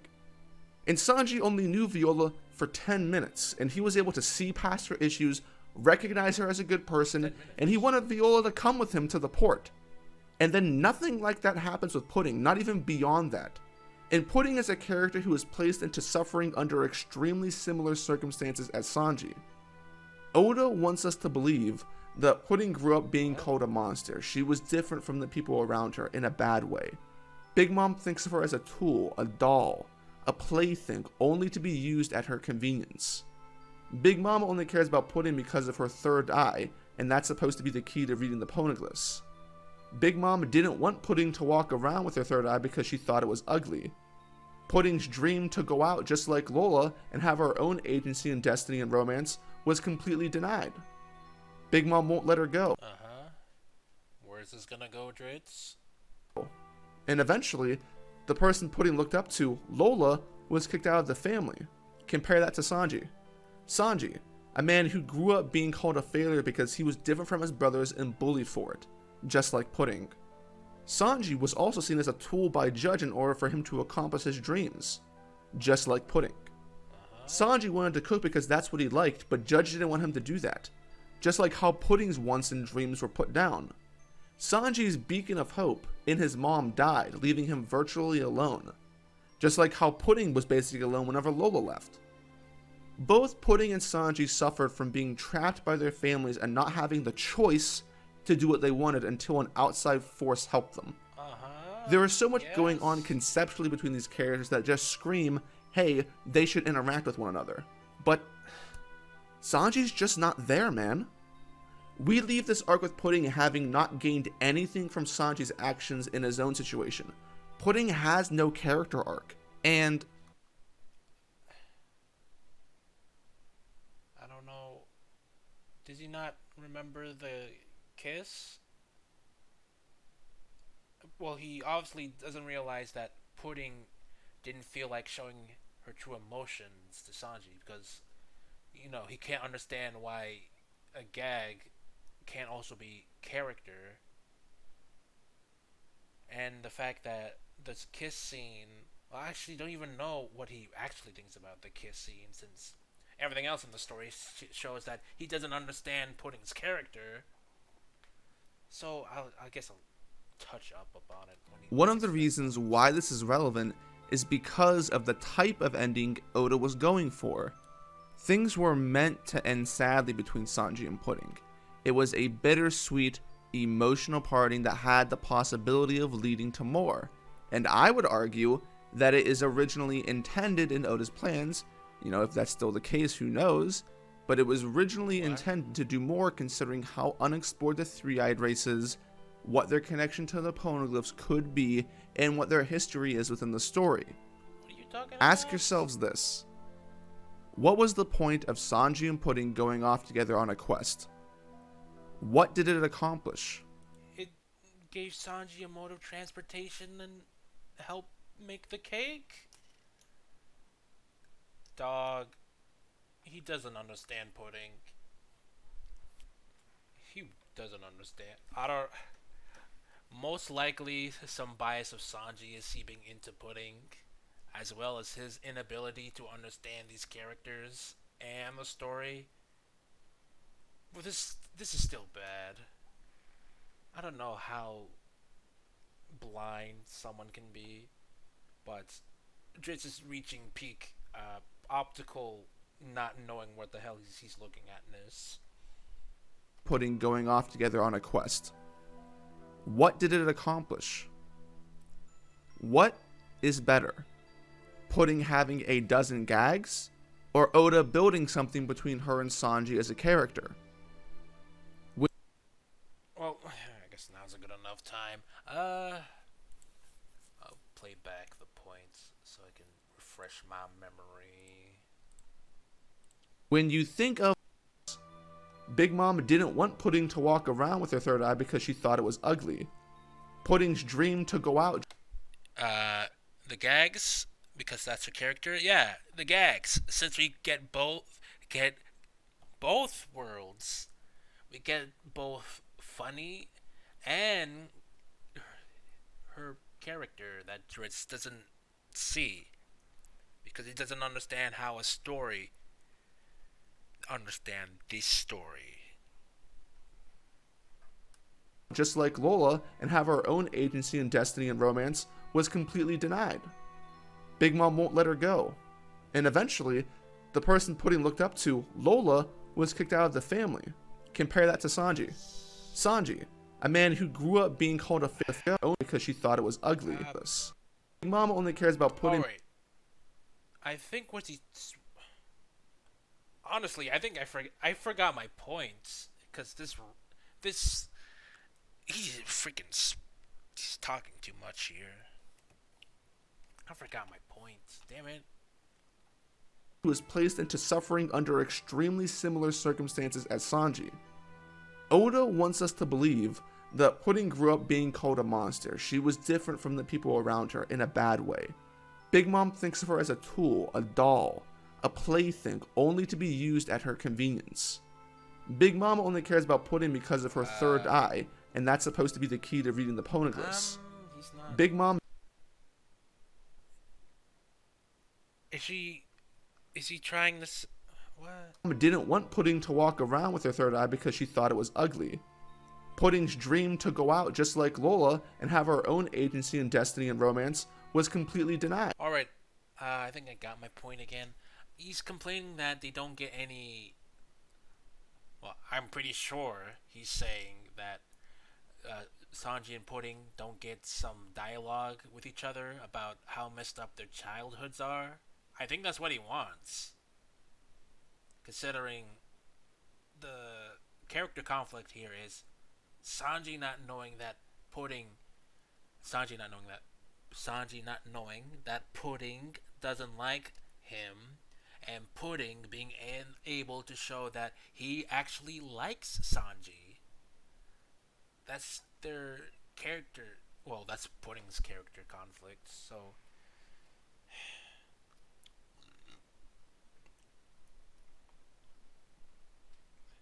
I guess that's what he wants. This is a presumption, really. Big Mom won't let her go. And eventually, the person Pudding looked up to, Lola, was kicked out of the family. Compare that to Sanji. Sanji, a man who grew up being called a failure because he was different from his by Judge the cook because that's what he liked, but Judge didn't want him speaking of basically their family. There is so much going on conceptually between these characters that just scream, hey, they should interact with one another. But having not gained anything from Sanji's actions in his own situation. We leave this arc with Pudding having not gained anything from Sanji's actions in his own situation. Pudding... This is... Well, I think this is the point where I forgot... Yeah, I think this is where I forgot my points. This is where I wanted to bring up this forgotten point. Pudding does get something from Sanji. Her... A goodbye message. This is where she gets to express her feelings to Sanji, but she had to take it away for Sanji's sake, so that this one man doesn't hound on Pudding, and both of them both of them stay safe from Big Mom's wrath. No one thinks Pudding is the betrayed the betrayed Totland, and Sanji doesn't go out of his way to try to rescue Pudding or worry about Pudding, I should say.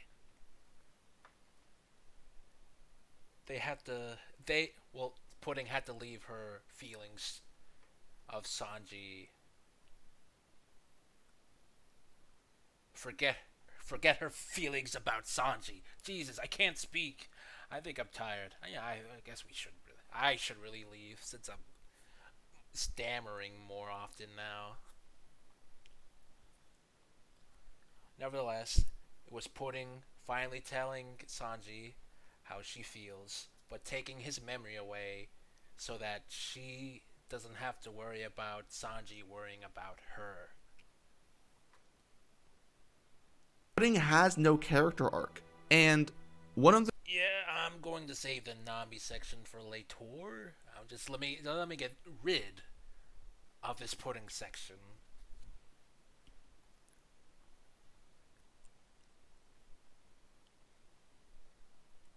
One of the reasons why this is relevant is because of the type of ending Oda was going for. Things were meant to end sadly between Sanji and Pudding. It was a bittersweet, emotional parting that had the possibility of leading to more. And I would argue that it is originally intended in Oda's plans. If that's still the case, who knows? But it was originally intended to do more, considering how unexplored the three-eyed race is, what their connection to the poneglyphs could be, and what their history is within the story. Now, he brings up that. What does having 3 eyes mean to Sanji and Pudding? Apart from Sanji getting to see Pudding at her lowest, or most vulnerable, and him still accepting Pudding, nothing else, at least between Sanji and Pudding. What else? Well, of course, he says this because he's trying to justify why Sanji and Pudding were a thing, but why would the entire race have to be built up just so that Sanji and Pudding needs to make sense? I mean, wouldn't make sense. It's kind of dumb how Oda would do something like that, or any person would do something like that. Ask yourselves this.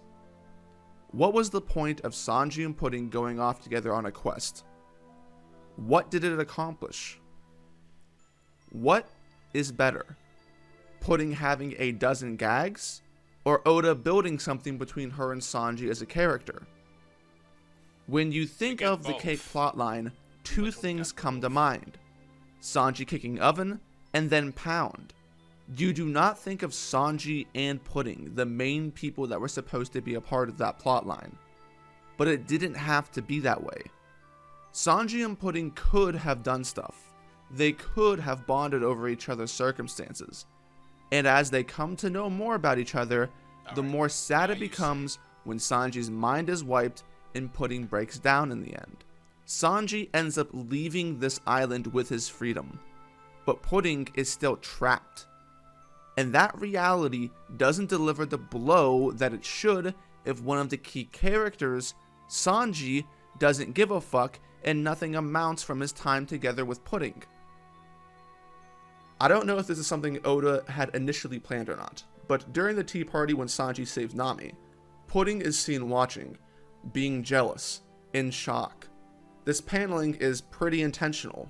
It was expected when this happened that Oda would bring this scene up again further down the line with Pudding, because Sanji being close to another girl is an obvious thing for Pudding, who had fallen for him, to be concerned about, but it goes nowhere. And ironically... Wait, so you think Pudding would be shallow enough? You think Pudding is shallow, that he... So you understand that she wants to be with Sanji? considering you don't understand her character gag, but what? Bringing up during Big Mom's rampage, that too. So he has an issue with Pudding not saying anything. I mean, he has an issue with Pudding being shown here. The I guess disturbed by Sanji and Nami having this interaction, but he doesn't see Pudding getting Pudding getting flustered, trying to show her true feelings towards Sanji. In shock. This paneling is pretty intentional. It was expected when this happened that Oda would bring this scene up again further down the line with Pudding, because Sanji being... I wonder if this is actually as intentional as Dritz thinks it is, because I should really look at this up. Look up the chapter and see what actually happened page by page to get a better context. A fuller context, if you will. Close to another girl is an obvious thing for Pudding, who had fallen for him, to be concerned about. Not obvious. I want to understand why Pudding would, but it's not obvious. But it goes... She knows about the other female crewmates. So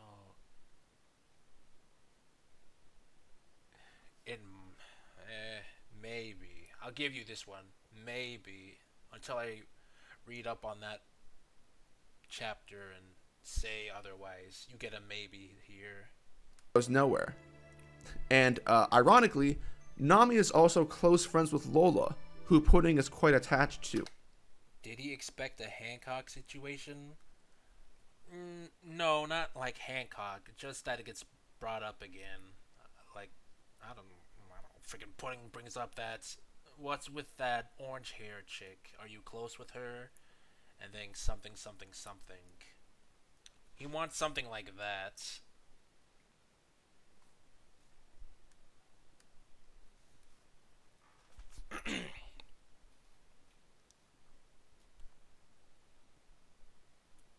But you know who she is? Yeah.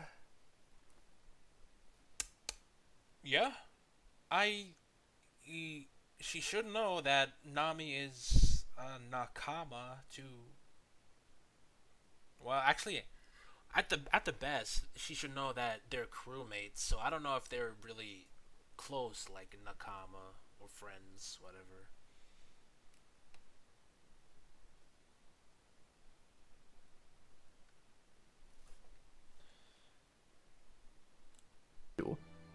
And try to wrap your minds around this.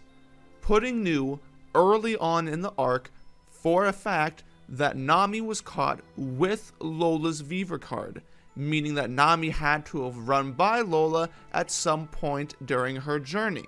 Yet Nami and Pudding never once interact with each other, which I think is a mistake. Pudding is the person most attached to Lola, not Chiffon. You gain a lot more from a writing perspective by having Nami and Pudding talk to each other, because unlike Chiffon, who has a happy life with Capone, Pudding is the person who could have been uplifted by Nami when it comes to her search for her own happiness, her own agency. This seemed like a very obvious character line, a very obvious meeting between characters that never happened. Pudding was a chance for Oda to touch on mental illness, abuse, and tackle serious romance. All of the things that Oda did wrong with Pudding, such as the bad... You do realize Robin exists.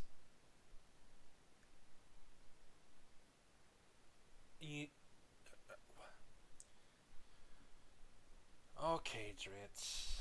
Okay, Dritz. Just put all this stuff on Pudding, even though there's several other in the previous arc, Kiros was suffering from post-traumatic stress. Did he do a good job with Kiros? Or did Dritz not read the story and know that Kiros is suffering from that disorder. And tackle serious romance. All of the things that Oda did wrong with Pudding, such as the bad writing around her allegiance, the lack of conflict in the story, the overusage of the gags, which is really off-putting, all of it could have been overlooked. Not to mention, she didn't actually betray Big Mom, since it was Chiffon who brought up making a cake is the only thing that would stop Big Mom. She wasn't exactly on or off Big Mom's side, but she was definitely with Big Mom. So I don't know what you mean by betrayed. Apart from saving Sanji's crewmates, it's not as simple as. I guess technically it is betrayal.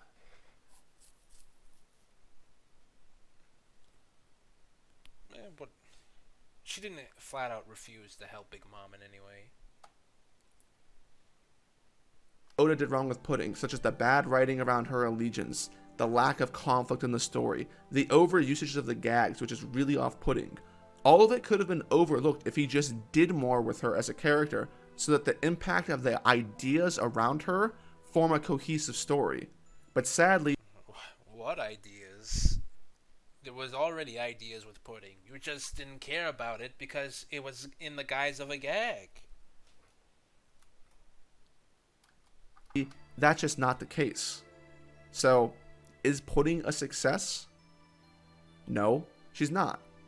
The most I can say with Pudding and Sanji is that things started off well, stagnated, went nowhere, and then we got a good scene to close the arc out. That's it. Which is a damn shame, because she could have been really special. I guess. Alright. That'll be it for today, I guess. Can't overexert for the drits, as you should presume. Also, I haven't really ate anything. Well, I say that, but I was eating all that smoothies. Oh well. Alright, made it halfway through. Yeah, but if what Million said, then it shall be an easy breeze through Nami, I guess.